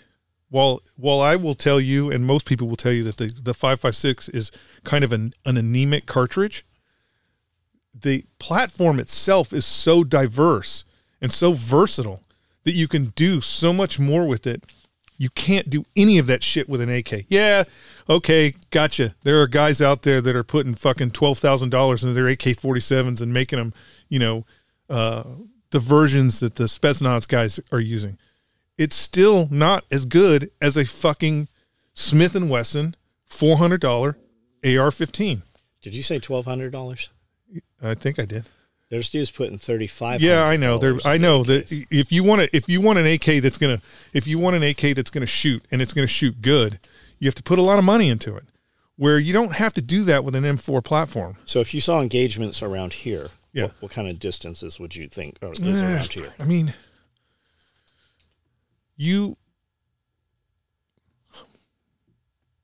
200 yards maybe. Yeah. So if you're fighting up in and around Nashville, what do you think you would see?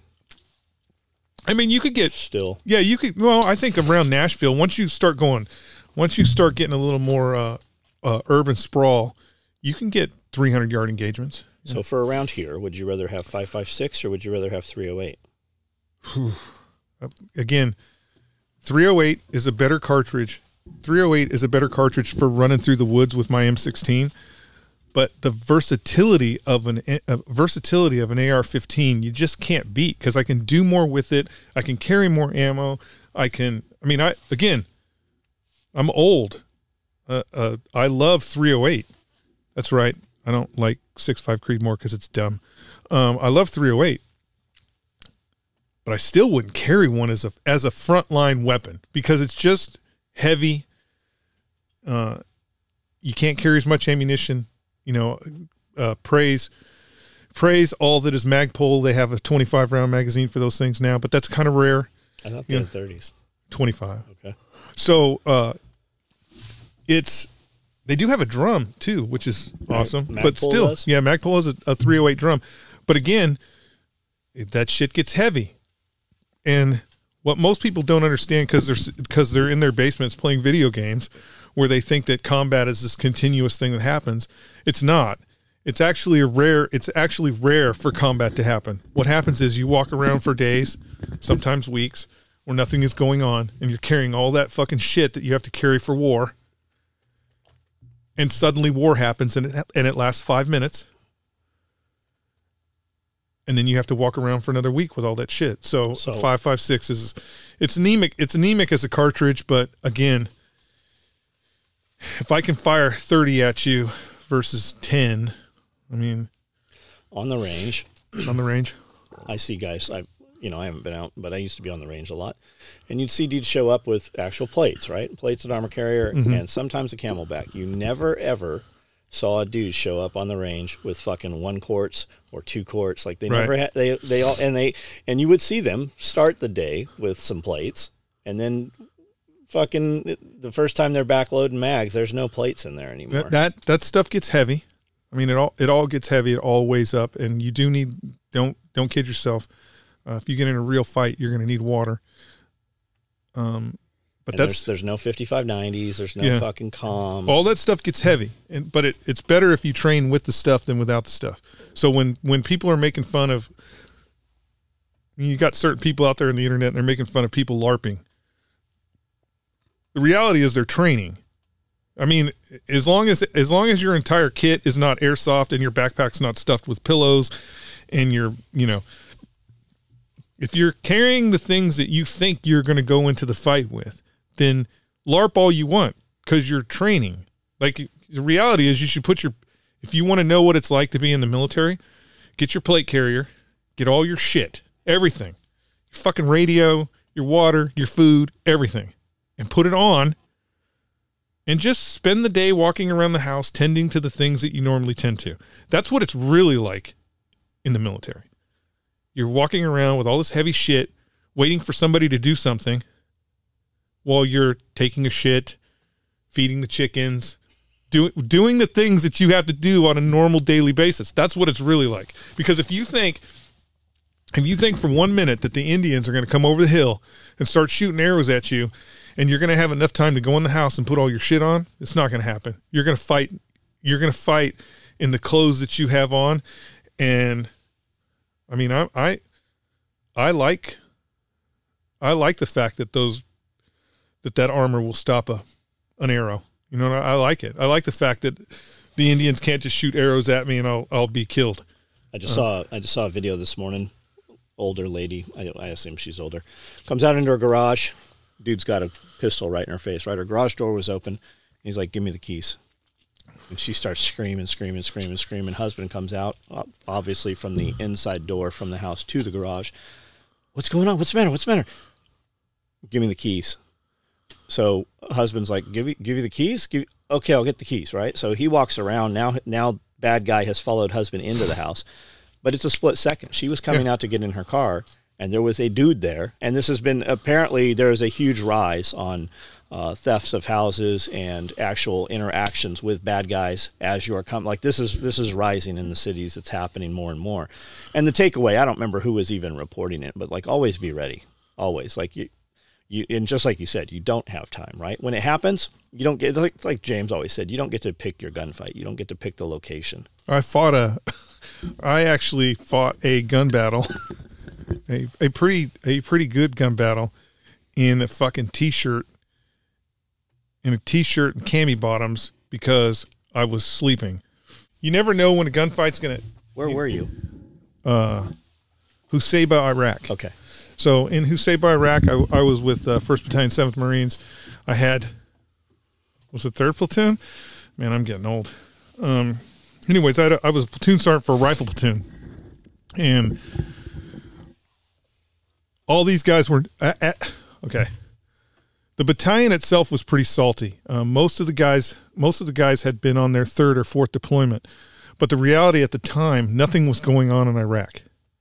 There wasn't anything major going on in Iraq. The actual insurgency didn't really kick off full tilt. When we got there, the battalion that we relieved, the insurgency had started with them. They had lost their company commander, and several Marines were killed. They actually were going toe to toe with these guys in the streets. So we get there. So I got salty Marines, but I don't have like combat salty Marines, right? They've done their time on the street square and, stood fire watch, but that's about it. Not a lot of combat, not a lot of real combat action. So we're doing these combat patrols where they're sending squads out. What are they looking for? Somebody to shoot at. Basically, all we're doing is walking around hoping somebody's going to shoot at us. So we're doing these combat patrols, and you're doing, at the time, I think it was 3 daylight, and 2, maybe just 1. I think just 1 patrol was out at night. And I had talked to the company commander, and we were going to do a sit in place. So there's this place in Husayba called the Cobra Mosque, and it's where all the bad guys would go get their AKs blessed. And we were going to watch it. Well, we found a building that was literally right across the street from the Cobra Mosque. Lower floor was all locked up. Second story was under construction. So there was no reason for Iraqis to go. When I say under construction, it was there, but everything was gutted. There was nothing on the second floor. So we were able to secure ourselves on the second floor. Now, the way I did it is I went out with all my squad leaders. So whenever a squad was tasked with a patrol, I would go out with them. Not as the platoon sergeant per se. Again, I would be the platoon sergeant, but I would be like, hey, you're the squad leader. You run the fucking squad. You run the patrol. Tell me where you want me. I am here solely to support you. Because I knew the reality is that the company commander, if some shit happened, I knew the company commander wanted to talk to an adult. Because, you know, when the Commandant of the Marine Corps says that the war in Iraq was run by corporals, what he really was saying was the war in Iraq was run by 18-year-olds. And so sometimes when 18-year-olds would call back to the rear, people in authority positions would not really believe what they were saying, that they weren't getting the answers that they wanted to get. So my goal was just to make sure that if something did happen, I would be able to give the answers to the rear that they would want to, you know, to get things rolling anyways. And so I would go on these patrols. So we are the first nighttime. We had just gotten to Iraq. We had just taken over the position. I think we'd been doing daylight patrols. And this was like the first overnight patrol that we were going to do in downtown Iraq, or downtown Husaybah, where we were at. And so we find this building. It's like the SOTG days where we're sneaking in. I got 12 Marines with me. We sneak in this building, get upstairs, get downstairs, make sure everything's secure. We put our own locks on the gate, so even if they come to unlock the gate, they'll be like, what the fuck is this? They'll have to make noise. And we occupy this whole floor facing the Cobra Mosque. The Cobra Mosque is literally, I don't know, I'll bet it was 40 yards to the entrance to the Cobra Mosque. So I could have thrown rocks at the place. So if they'd have found out you were in there, would you have been able to get out of there? Yeah, we would have been able. We'd had to fight our way out, but we'd have been. I mean, we didn't. You'd have to come out the front, or is there a way out the back? There was a way out the back. There was actually a couple ways where we could have got down that would have been. You know, the truth of the matter is, we could have jumped off the back, but there was two stairwells. Both stairwells went to a different location. Could they have trapped us in there? It was a different kind of fighting up in Husaybah. I was never worried. So we moved into this spot, middle of the night, and we're just hanging out there and watching the Cobra Mosque. Nothing happens at night. They close everything down. They leave all their stuff out though, which is pretty interesting. They just leave everything out. There was like a market down below where we were at, and we're up there. I think it was a full moon that night too. But we're up there, and I'm looking at all the shit, and it's close to Halloween because they had pumpkins out, and I'm like, oh, Iraq? Yeah. The Iraqi people had pumpkins? Not to celebrate Halloween. It was just pumpkins at the time. They had orange and white pumpkins down there. And I'm like, oh shit. I told the squad leader, I'm like, you ought to send a squad down there. You ought to, a fire team. I go, it's Halloween. You ought to send a fire team down there, grab a couple of them pumpkins. You should have carved them and left them there. Grab a couple of them pumpkins and bring them up. And he's like, yeah, that's a good idea. We could have pumpkins in the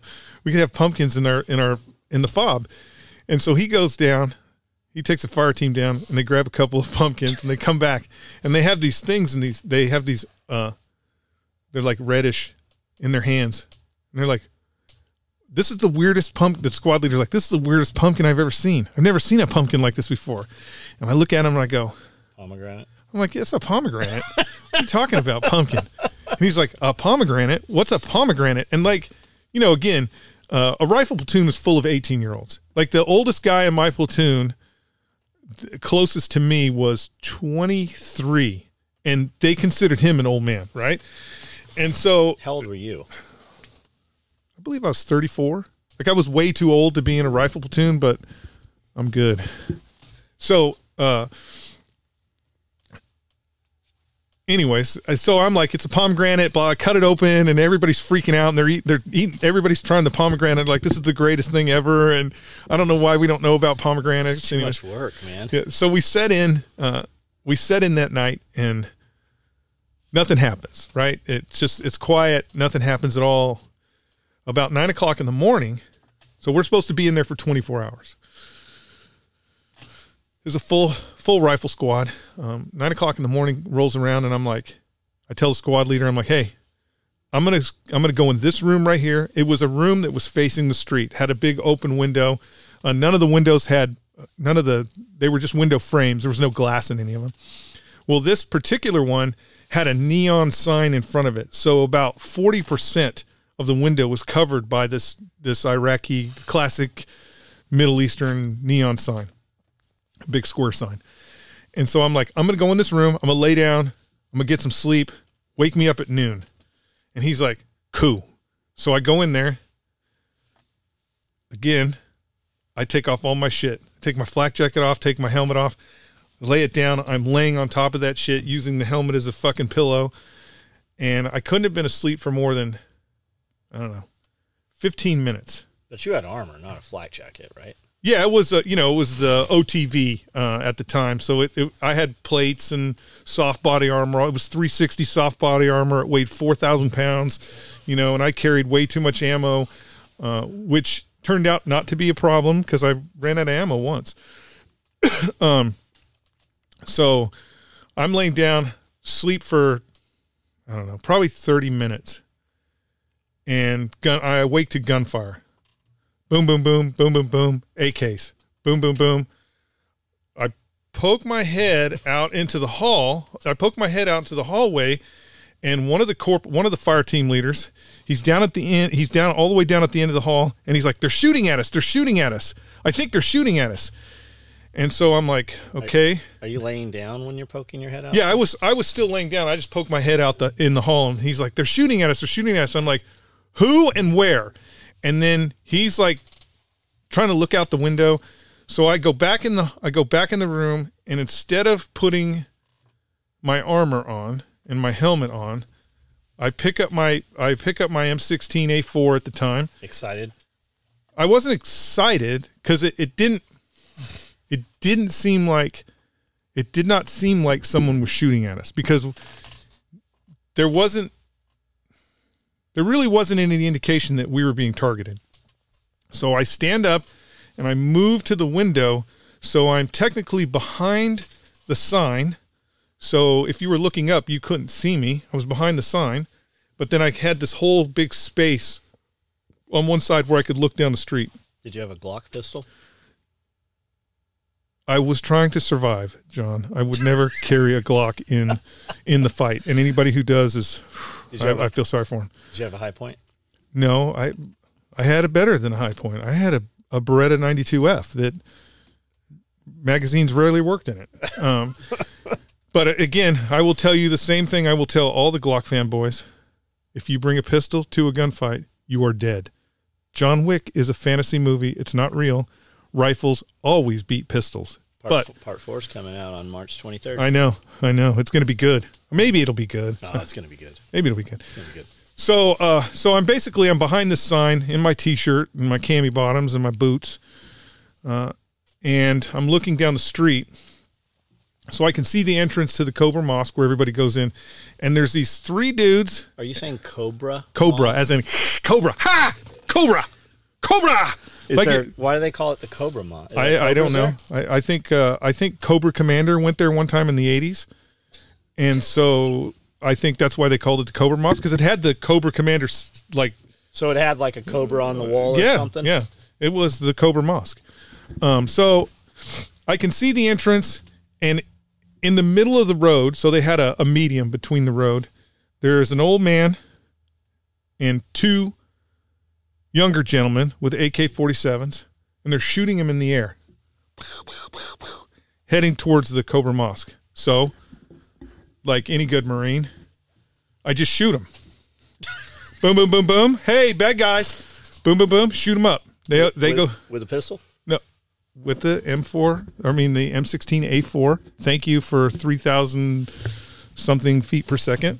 Shoot them with the M4. Light them up with that. They go down. And again, I'm not really thinking. I didn't think this out too well. So drop these guys, and I'm kind of like, is this it? Fucking neon. No, I'm like, is this it? Like, is it over? Did we just finish this battle? And when that happens, the sign that's next to me just explodes. It's just bullets coming right through it. Boom, boom, boom, boom, boom, explode. I'm like, oh shit! Jump to the ground. The squad leader is now yelling, "Hey, they're shooting at us!" I'm like, "Yeah, I know they're shooting at us. Sorry about that."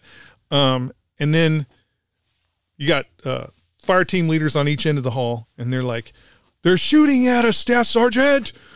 What should we do?" And I'm like, "Shoot back!" And so they start shooting. You know, because again, Marines, if you give them instructions, they will follow them to the nth. But they always want to make sure they have permission to do what they're doing. So I'm like, because they're going to get in trouble. Because they don't want to get in trouble. So I'm like, shoot back. And so what I didn't know, we found out later, is these guys had actually been in not Mosul. Your Marines? No, these Iraqis. They had been down south, and they had just ambushed a bunch of Marines and had killed some Marines down south. And we're here. They had brought their spiritual leader to come to the Cobra Mosque to bless the fighters that are here fighting the Marines here. And so it came with a whole entourage. And because we were right up against the street, what I didn't see was the 4 black SUVs that were parked underneath our building. So when I shot the security detail guys and the spiritual leader, he was actually number 2 on the most wanted list at the time.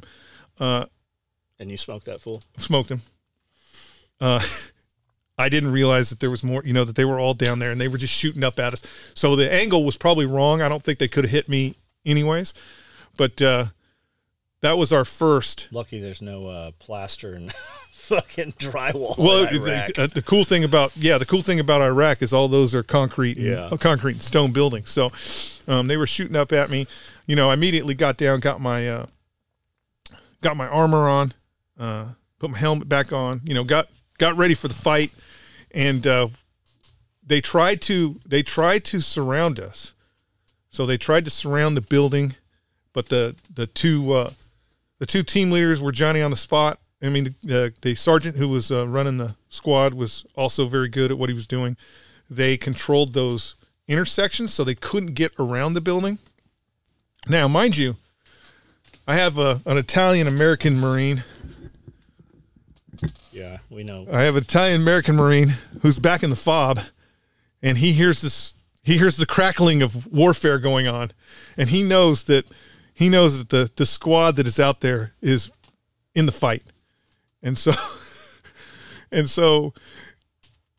he was a bit way too much motivated for them. Like, he was the hard charger. He was the Dan Daly hard charger of yesteryear. He's the Marine version of Ranger Owens. Yeah, he is of yesteryear, meaning he gets, as soon as the shit pops off, he gets a squad together, a ragtag group of individuals, and they're going to come rescue us. 10th Mountain's coming. Yeah, he's going to come rescue us, and literally leaves the fob and is like, without permission. Yeah, no permission. Didn't tell the lieutenant. How many guys? He's got I think he had 12 at the time. On foot? On foot. Everything was on foot there. So how far from there? Shit. We were maybe a mile from the fob. We weren't far from the fob. So on foot. Now, at this point in time, I'm trying to get us out of the second story and get to the ground floor. And so we're working how we're getting down, and there's a spot in the middle of the building where we can jump down. We get down. They can jump down. I put 2 saw gunners on that hallway that faces the main street, and I'm like, just shoot anything that comes through that hallway. And so we're jumping down, and I can hear the radio chatter. I can hear them like, get back here right now. So they actually have that squad turn around and go back. Oh, so they never even got to you. So they never made it to us. turn around and go back so the lieutenant could join up and come with. Holy shit. And so by the time they get out there, it's probably been, 10 minutes. They were really trying to fight us. So they put a PKM machine gun up in the school and had the alleys closed down. So we couldn't really cross. We were basically stuck in our building. And they brought as soon as the gunfight started, because again, you have to understand it was the end of the war, but it was the beginning of the insurgency. So there had been a long period. There was this lull in combat in Iraq. And so nobody was doing anything. I mean, basically everybody was patrolling around and everybody was doing stuff, but it was very, very small incidents that were happening.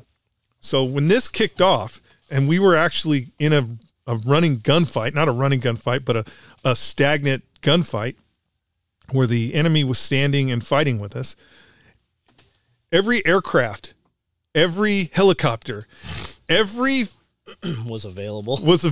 Like they were all on it. Hey, we're ready. We're coming. We're ready. Hey, tell us where you're at so we can bomb the shit out of this place. They knew it was happening. Yeah, they knew because everybody's listening to the same traffic, right? Because you have what they call a tick, troops in contact, and when a tick comes up, everybody pays attention to the tick. And so it's not just your command, it's every command that's in the area that can provide some sort of support.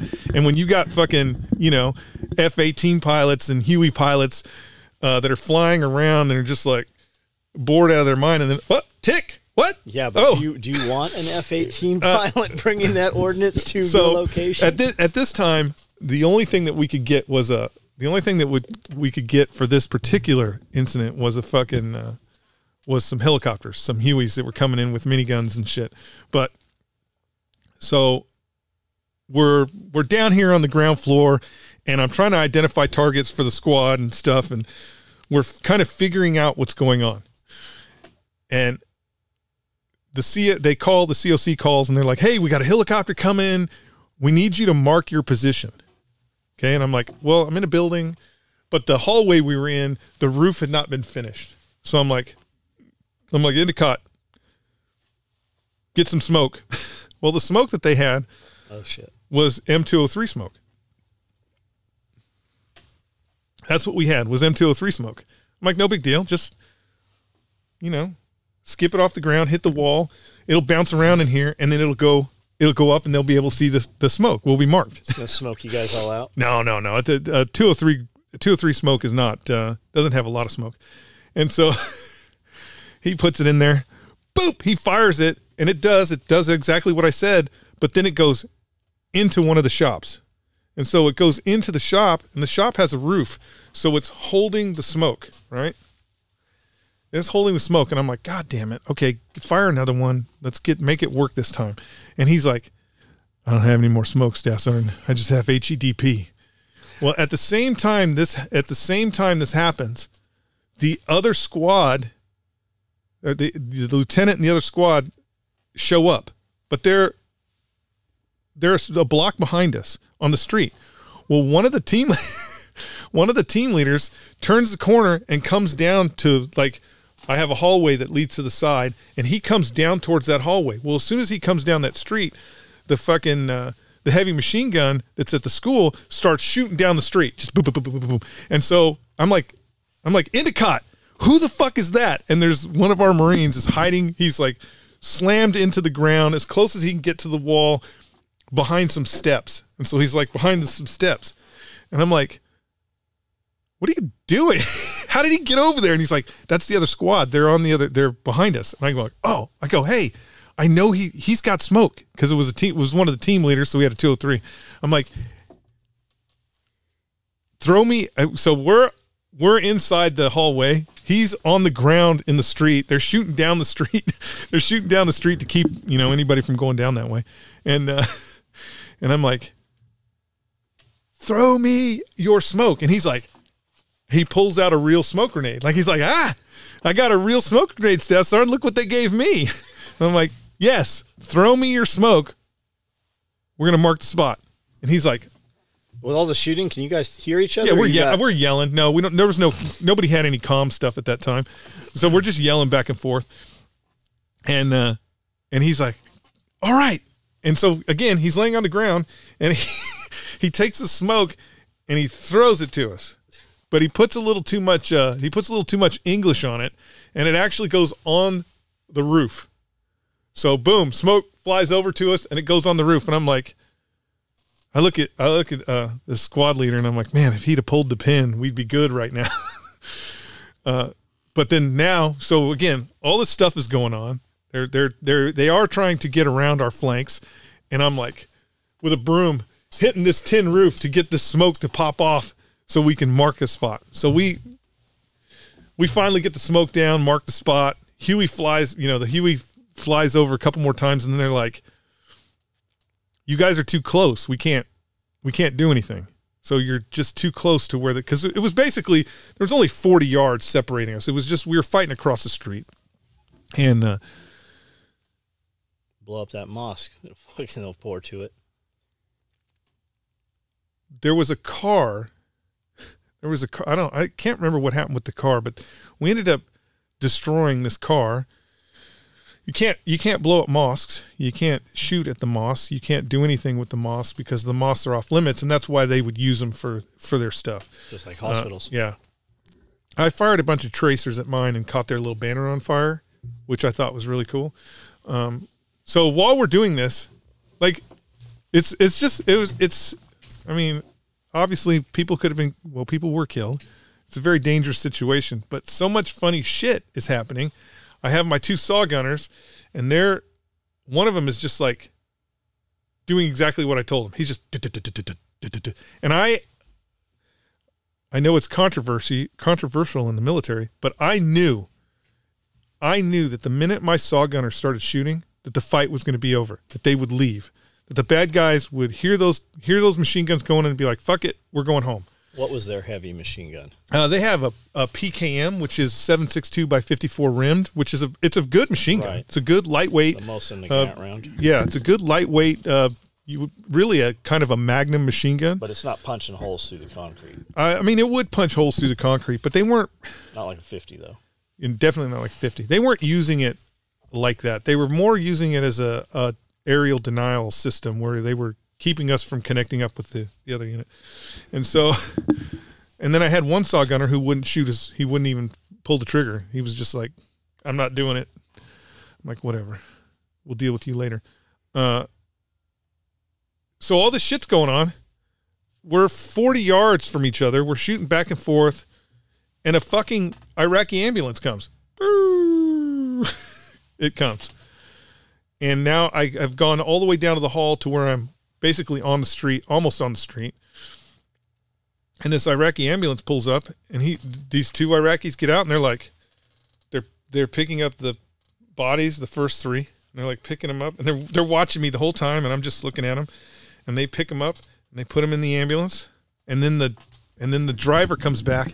It's so funny because he's looking at me. He's looking at me right in the eye. So he comes back from the driver's side. He comes back. He's looking at me.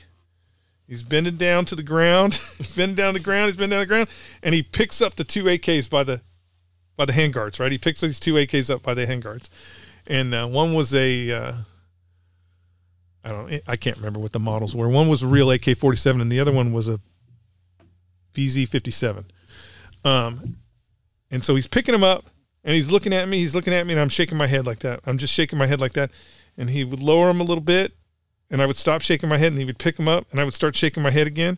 And then I think it was the squad leader. He came around next to me, and the dude picked up the AKs, and he's just like pointing right at his head with his M16. And the dude's like, okay, puts them down on the ground. They get in the ambulance and they drive away. Were they just wanting the guns, or were they wanting to shoot at you? I think they were just wanting the guns. It was just a, police up the battlefield kind of thing. I can take these guns home and keep them. You think those were real medics, or you think that was just... They were, Huseba had I don't want to say a real hospital, but they had a hospital, and anytime you had a small engagement, not even really a small engagement, we had a couple big engagements, the ambulance would show up. Like the ambulance would show up and they would pick, if they were, because Huseba was interesting in the sense that the fighters in Huseba were, for the most part, locals. So it was local people. So like they knew, except for this crew because they had came up from south, but they knew who the people were. We had some Senegal, we had some Muslims from Senegal show up, and a sniper team took them out. There was 2 of them.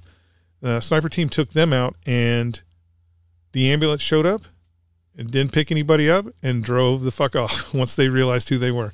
So it was kind of a local thing. Anytime there was an engagement, the ambulance would show up. So they were, I mean, for the most part, the town itself was trying to continue its civic duty. Do you think they only picked it? Do you think so? The ambulance showed up and picked them 3 dudes up. Is that because they were high-powered dual dudes, or they would have picked up any wounded?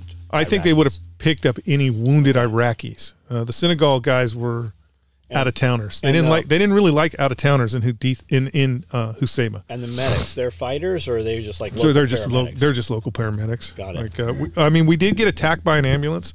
They did V-bid us with an ambulance, and surprisingly, they did a dry run, and a Force Recon Marine that was with one of my squads on a post actually got a picture of the guy who was doing the dry run, and it was not one of the ambulance guys. So they stole the ambulance from. I mean, who knows if the ambulance crew was like, here's the keys, take it. But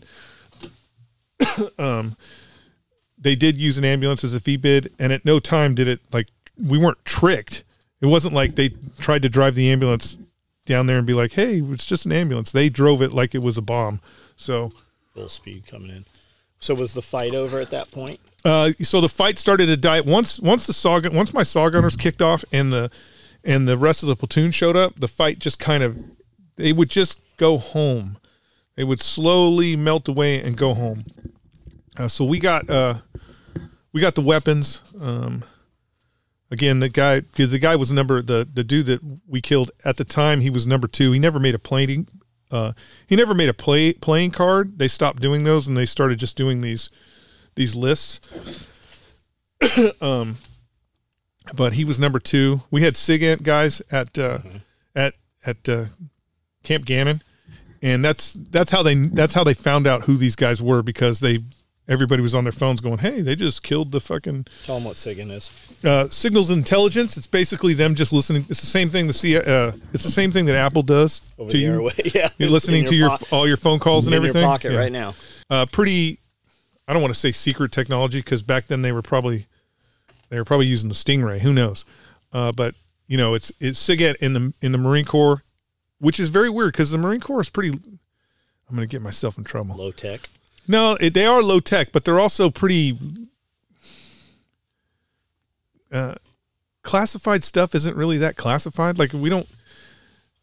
The Marine Corps is not in the realm of James Bond, so there's not a lot of things that are like you would be like, oh shit, that's classified. But the SIGINT guys were they had their own perimeter in our perimeter.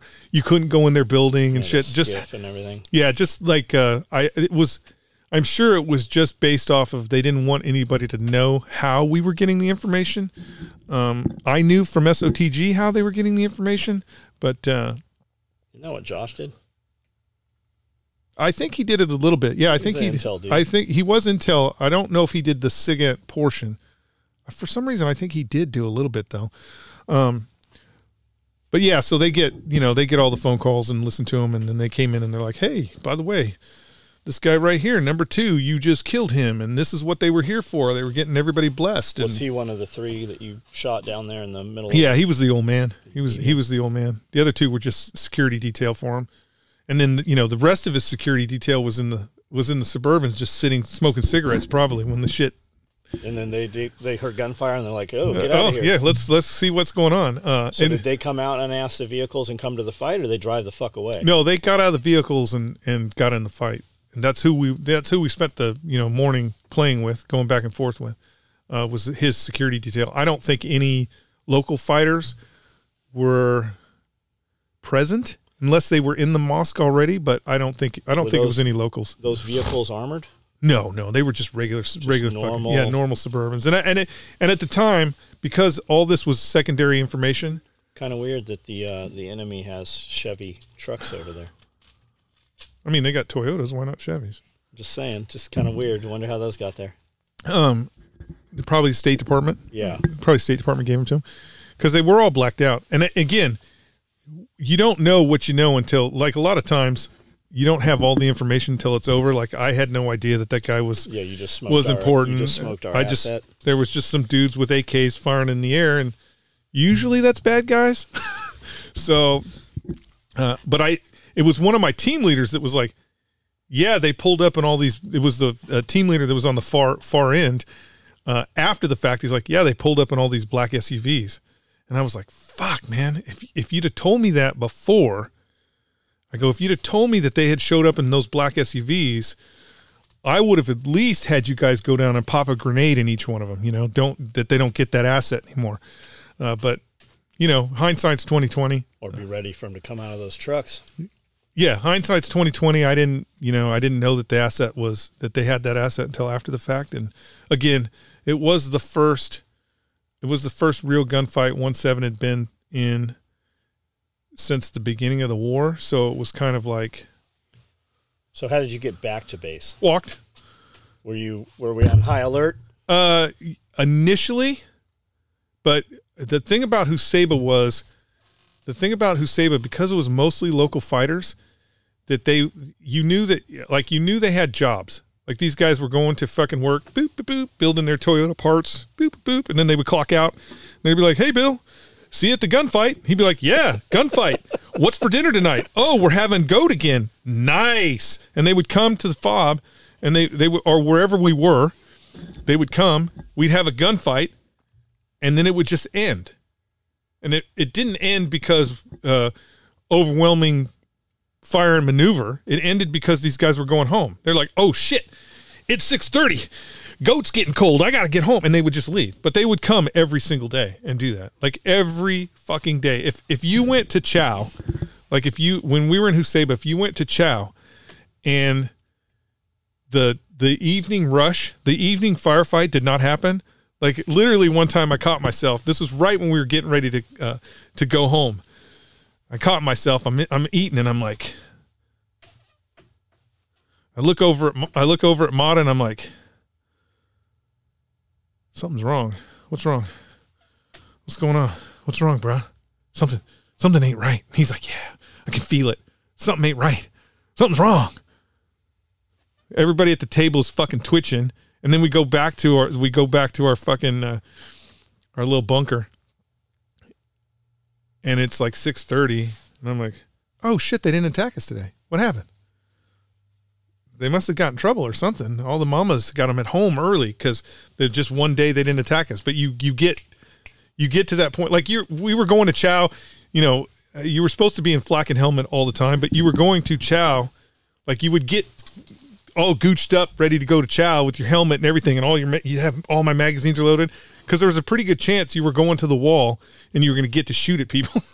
So,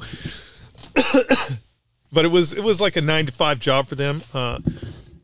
The only foreign fighter incidents we had was the Senegal guys, and then we did get VBIB'd, and that would have been foreign fighters. So you're heading back to base. You get back to base, and what do you got, a general there? Or it was company commander. Company commander, like, get your ass in here. What just happened? Did that happen? No. He's like, hey, how many did you smoke? So it's standard. It's basically a standard procedure. No matter what happens. So we go out there, bupkis. Nothing happens. We still come back and do a formal debrief where I would have to go in. I and the team leaders would go in. Usually me and the team leader, sometimes just me. We would go in and do a formal debrief with the company commander, the OPSO, and just basically talk about everything that happened, right? And then what I was doing was, what I was doing is I was having, whenever a squad came back from a patrol, after the debrief, the squad leader and the fire team leaders would write down everything that happened during the patrol. So, like, I have a log of everything. I have a physical log of every action that we had in Huseba. And then they did the same thing in the FOB. Like, whenever anything happened, they would have to get on the computer, type it up, and fucking send it to the battalion. So there's a pretty detailed, contrary to what people think.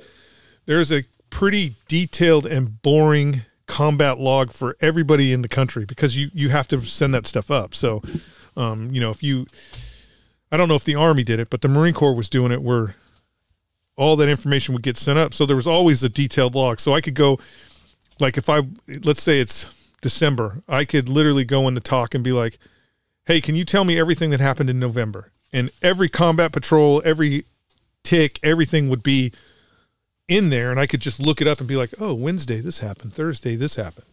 So there's a lot of detailed information about that shit just because the technology makes it easy to do it. I feel like if that exact same thing happened today, they'd be like, was there any way you could have not killed these gentlemen? I don't know. Because we were kind of tight.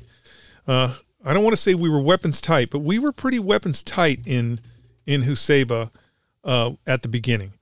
There was a big push to really turn everything over to the Iraqis and the military, they were trying to be a presence and not a force. Stop killing them. Yeah, stop killing them. The interesting thing about all our ticks, all the fights we were in while we were there in Huseba that first time, we only did offensive combat once.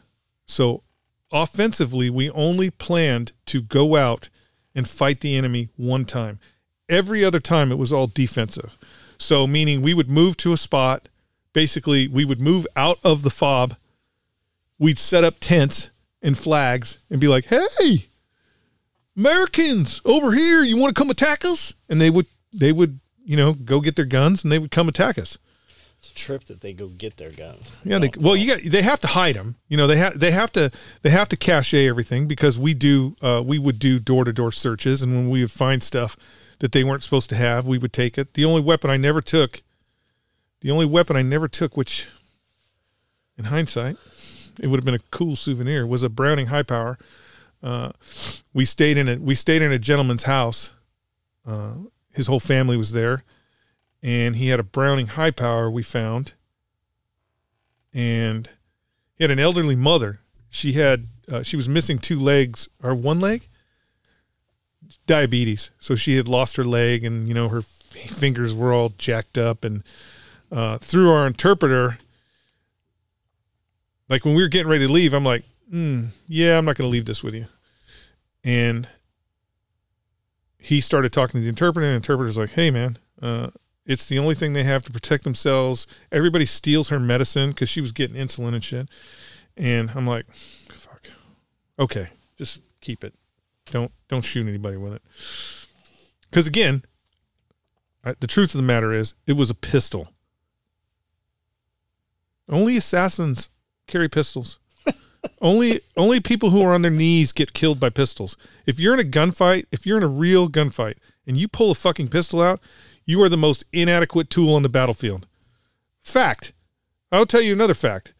In the rear, so when you're at 29 Palms, and you're a company commander or you're a battalion commander, and you're walking around with your pistol, you're like, I'm cool because I got a pistol. And everybody else is like, man, I really want a pistol. It's only for convenience. It's the convenience of having the pistol. It's not for combat. The very minute you go, hey, 7th Marines, you're getting in the fight. You're going to go fight Iraqis. The minute they do that, every single one of those officers is like, excuse me, are there any more M16s left? Because I really want an M16 because this is dumb. And they get rifles. They don't care. I mean, the pistol, you know what the pistol's good for? The pistol's good for getting in the chow hall because you have to have a weapon with you all the time. The pistol is good for, like, I get to leave all this other shit behind because I got this pistol, I got my weapon and my ammo. So if the Iraqis come, I can hide behind the wall because I'm certainly not going to run out there with this dumbass pistol and start shooting at people with AKs. Even as dumb as the Iraqis were with how they shoot their guns, a pistol is the worst choice you possibly. We actually had an incident where some scout snipers from a different battalion They got suppressed. I don't know how they got them, but they got some suppressors for their Berettas. So they had like 3 suppressors, and they were out. And these Iraqis came and set up an IED, and they thought, it'd be cool. We could fucking John Wick them. We'll get the suppressors out.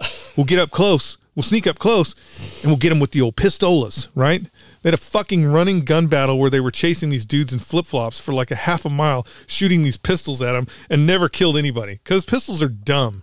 They're just dumb. I'm sorry. I know you guys watched a lot of John Wick, and I know that all the people out there in the training world will be like, just train. No, buy a rifle. That's what you need to do. Buy a rifle. Would you rather be shot at by a pistol? By yes. an Iraqi or a Somali? Ooh. I you know what? Iraqi.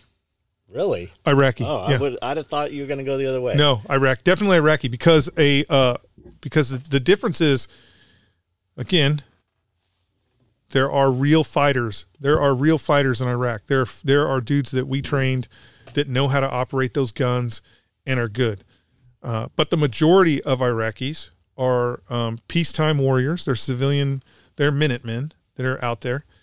And there is truth to the thought of if Allah wills it. So when they're firing their gun, if Allah wills it, they're going to hit the target. It's why they take the stocks off their AKs immediately when they get them. Because they don't, this is an appropriate, shooting like this is appropriate. I would rather. Somalis do that? To a certain extent, but Somalis are hungry. And they are ruthless. So, I mean, have you ever been shot at? I would rather go. I mean, either way, they're going to get smoked. But I would rather go up against Iraqis than Somali pirates. Have you ever been shot at by a Somali that didn't have a life vest on? Yes. The guys at Otto's Garage, those guys didn't have life vests on. I didn't see. You know what? What's weird is when you say that, I didn't see anything weird like that.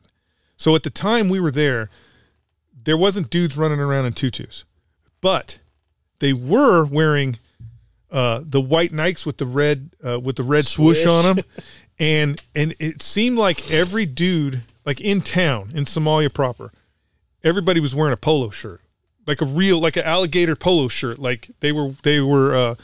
It's like a cargo ship from fucking Nike and.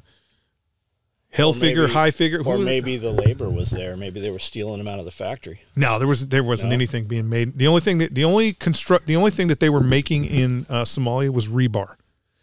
They were going around and smashing all the roofs apart and pulling the rebar out, and the ships would show up and they would sell the rebar to the ships, and then it would get melted. I'm sure it was China. I'm sure it was going to China and then get melted down and turned into inadequate AK-47s.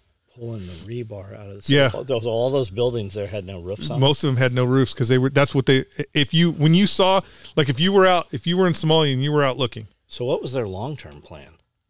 Oh, they didn't have a long-term. The reality, there was no long-term plan. It was just survival of the fittest. So the tutus, you think they were dressing all those weird costumes and shit just from drugs? Yeah, they started. So it's like our homeless people doing weird shit. They started in order to get. In order to get people in the fight, they started medicating them very hard, and in Somalia, and what was that? What do you mean medicating? What are we talking about? Oh, I mean there was. I mean, when we were there, the big party favor was caught. It was which is the chewing on. That chewing on thing. That was the big party favor. But I'm sure post us there that they were using all whatever they could, heroin, whatever opiate they could get to get these guys in the fight, and when you're using child soldiers and very high dudes, tutus and life vests become an important part of your fight.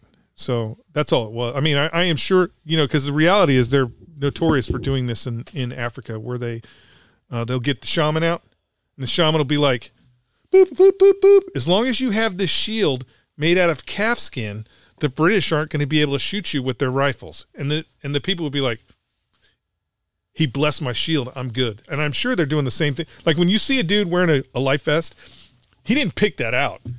He didn't pick a life vest out and be like, this is what I'm wearing into combat.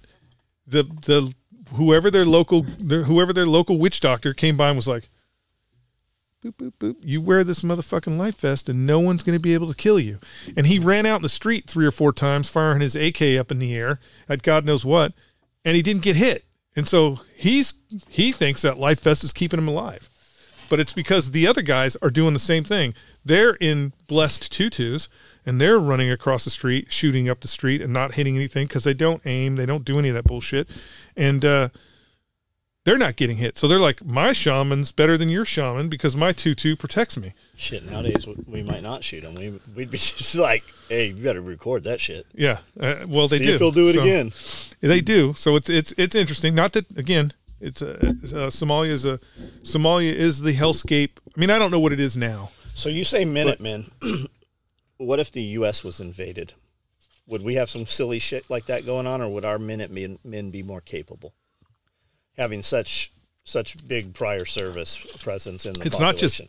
It's not just prior service. It's the issue that the problem with invading America. So Russians or whoever, Chinese, North Koreans, the problem with invading America is the access to technology.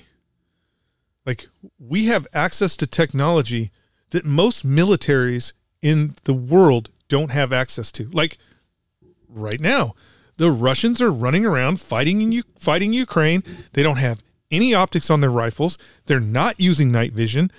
They would be helpless if they can't. You don't know anybody who doesn't have night vision, right? Like, everybody around, like, I know people that have no business owning night vision that own night vision. They're like, yeah, it was just cool. I bought night vision and now I can see in the dark, and they will never use it. But the technology is everywhere. And then when you think about guns, even all these cameras have night vision on them. When you think about guns, holy shit. I mean, there are people in America who have fucking miniguns. Like, we could go right down here to Rural Range and fire a minigun. Really? Yeah. Fire a fucking 5.56 minigun. Okay, that's the weak ass end. We go to Vegas, old Dylan Precision, he's got like 13 7.62 miniguns. Now, that's just off the top of my head. But you know that there's, like, okay, we'll talk about Royal Range. Royal Range is one place in Waverly, here in Tennessee, that I know of. They've got probably 100 machine guns, like, right there. So that's just access. Okay. We won't even talk about the fact that, there's, between my house and your house, there's 3 National Guard armories. Again, full of weapons. You are a fucking fool. You're on so much crack if you think you're going to come to the United States and take over militarily. It's impossible. It just would not happen. So there's too many rednecks with pickup trucks that would create such a hassle. So EMP them. EMP doesn't do anything to a minigun. But it cuts off all the technology. Again, you still have, okay. I love the Air Force. They do great things. And I love technology. It does great things. But even today, even right now today, you have to put boots on the ground. You have to weed those guys out of the fucking hills. Shutting all this shit off ain't going to do it. The only thing shutting all this shit off is going to do is make all those people that have ham license all happy. They're going to be like, oh, doot, doot, doot, doot, doot, doot, doot. Not only that, all your young troops, they don't have porn. They're gonna want to kill you. And the reality is, even when you think about EMP, right? All the same people that are preparing to fight the end of the world, they've EMP protected their shit already. So, I mean, you have protection, and you don't have a military need, right? It's just in case some shit happens that the lights will come back on. But the reality is, you're a fool, and they know it. You're a fool if you think you're going to land troops here in the United States and you're going to fight. EMP Shield, by the way, if you guys want to protect your stuff, look into EMP Shield. Use code SOE. That'll get you $50 off of each of your orders. Again, code SOE at EMP Shield. Check those guys. They're all cool too. And you can come and meet them. They'll be here at Self-Reliance Festival March 25th and 26th. They'll have units here. You can come put your hands on them and purchase them here at Self-Reliance Festival. And the truth of the matter is, the only reason to invade the United States is to control resources. And the resources are all in red states. Like they're all in red states. Like you first you have to get through, your biggest issue is you're going to have to contend with one of the greatest armies the world has ever seen, right? The US military, even in its wokeness, even its final chapter of wokeness, is still one of the most technologically advanced militaries in the world. No one comes close. Sorry, Pentagon, stop lying to all your constituents so you can steal more money. Chinese, Russians, they do not come close to our military as far as what we can put on the ground. Like logistically, Brown and Root could outsupply anything the Chinese or the Russians have, and they don't even exist anymore. They just nobody can touch us, right? Nobody can touch us. So you got to contend with that issue. And if the U.S. military was to, let's just say it's aliens, they literally are going to have to go door to door, and every single day, even if it's 10-1, they're going to lose. They're going to lose.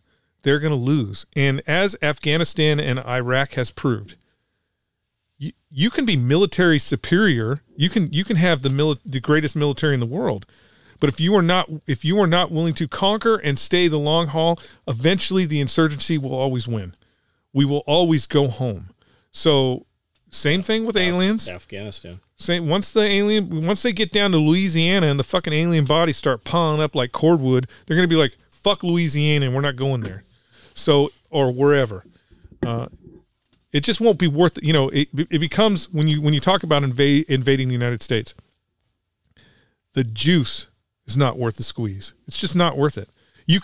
If you're talking about controlling the world, it's better to destroy the United States through subversion than through military conquest. Well, I think that's what's happening. I think the politicians are bought. The Chinese know that the Chinese have learned that they can buy anybody. And if you think that your politicians aren't bought, just look at the NBA and how China friendly the NBA is. Oh no, it's beyond that. Have you not seen these ex-NFL players sitting down on these podcasts? That shit's scripted.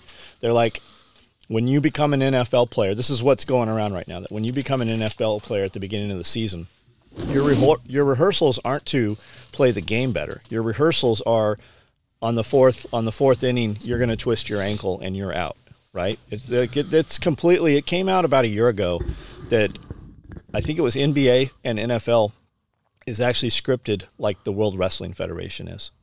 It's not actually like they know who's going to win the game before the game is played.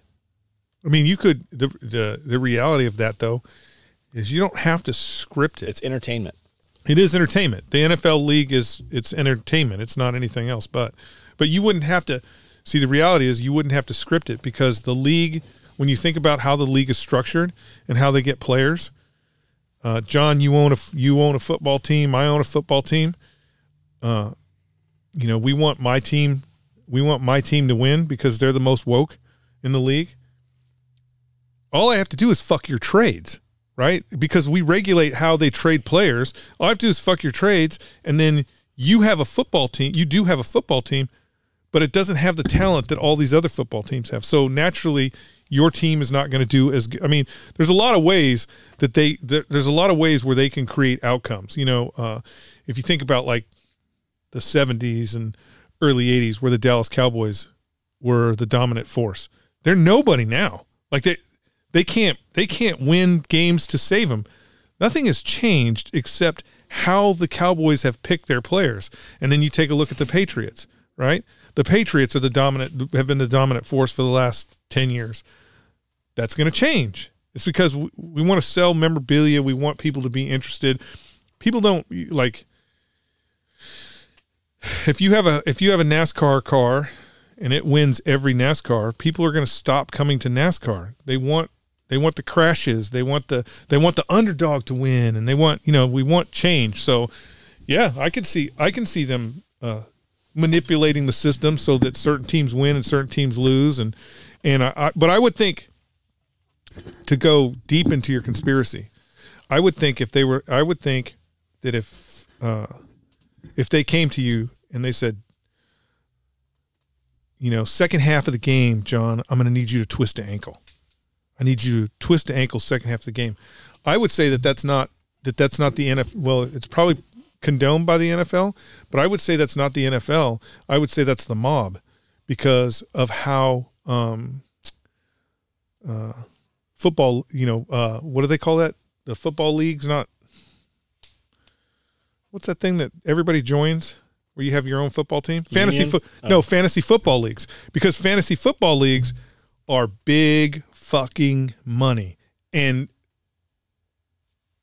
at the big money level, you twisting your ankle in the second half is going to change how that fantasy football thing goes and how much. Yeah, and we're talking, we're not talking millions of dollars. We're talking about billions of dollars. Right. Like you go to Vegas right now, and you can bet on anything. You can bet right now in Vegas that Kamala Harris is going to be the next president. Like, they have crazy shit in there. But I mean, like when you talk about football, they'll have bets where it's like, the first kickoff only goes 50 yards. And people will bet on that. Well, if you're making those bets that on the Super Bowl, the first kickoff only goes 50 yards, and then you are in the betting arena and there's $1 billion on it going 50 yards, you want it to go 40 yards. Yeah. All right. So I guess that's probably a good place to stop. Yeah. The NFL. I mean, next time we'll talk about how many times you've been shot at by aircraft. The NFL. We don't want all the NFL people are going to be hating now. Do you think that the NFL haters will out hate the Glock haters? Do you think there'll be like an NFL? No. There'll be like a fight. Anything. No. There'll be like a fight between the two of them. Do you want to discuss the Glorp product line? Glorp. Oh, I mean, I think the Glock store is going to be. I think they're pretty happy about the whole Glorp idea, and I think you'll be able to get googly eyes there. I think that we should do a T-shirt that's like a bomber art, like the nose art on bombs, right? But it's a Glock pistol with googly eyes, and then it just has like just a mouth, right? We're going to paint the barrel where the barrel pokes through. That's going to be painted red like lipstick with some googly eyes. With a bullet just bloop. And it'll just be the creases of a mouth instead of like shark teeth. I mean, come on. We're going pretty hard on the paint on the Glock guys. Look, if you have a Glock, you're just dumb. I thought he was going to say you're just dumb. You're just dumb. I don't know why you have a Glock. These fine High Point T-shirts. That'll be the T-shirt this week. That'll be the T-shirt. You'll be able to get your High Point shirt. If you're a High Point aficionado, we've got a shirt for you. If you just like to have a good time and you enjoy some satire and you enjoy the stupidity of dumb people, we have a shirt. We have a High Point shirt for you. If you're just a Glock dude or you just love all guns, we got a High Point shirt for you. Yeah, all right. We'll get if you're a Glock guy. Don't worry, there's a Glock one coming. If you're a Glock guy, I don't know why you haven't got the Glock OnlyFans T-shirt. It's a beautiful shirt. It's a beautiful shirt. Glock OnlyFans. You know what? The shirt is awesome, but if you haven't had a chance to look at that Glock OnlyFans or Glock Only video, the video's even better. Pretty good. It's pretty good. I mean, a lot of 80s Bush in there. I was getting romantically inclined. I actually thought that I should go buy another Glock. I was close. I was close. I was really close. But then I was like, would your Glock have hairy armpits and Bush? Glock 45 is a 9mm. What kind of insanity is that? That's just insanity. It's just insanity. That's how insane people are in the Glock world.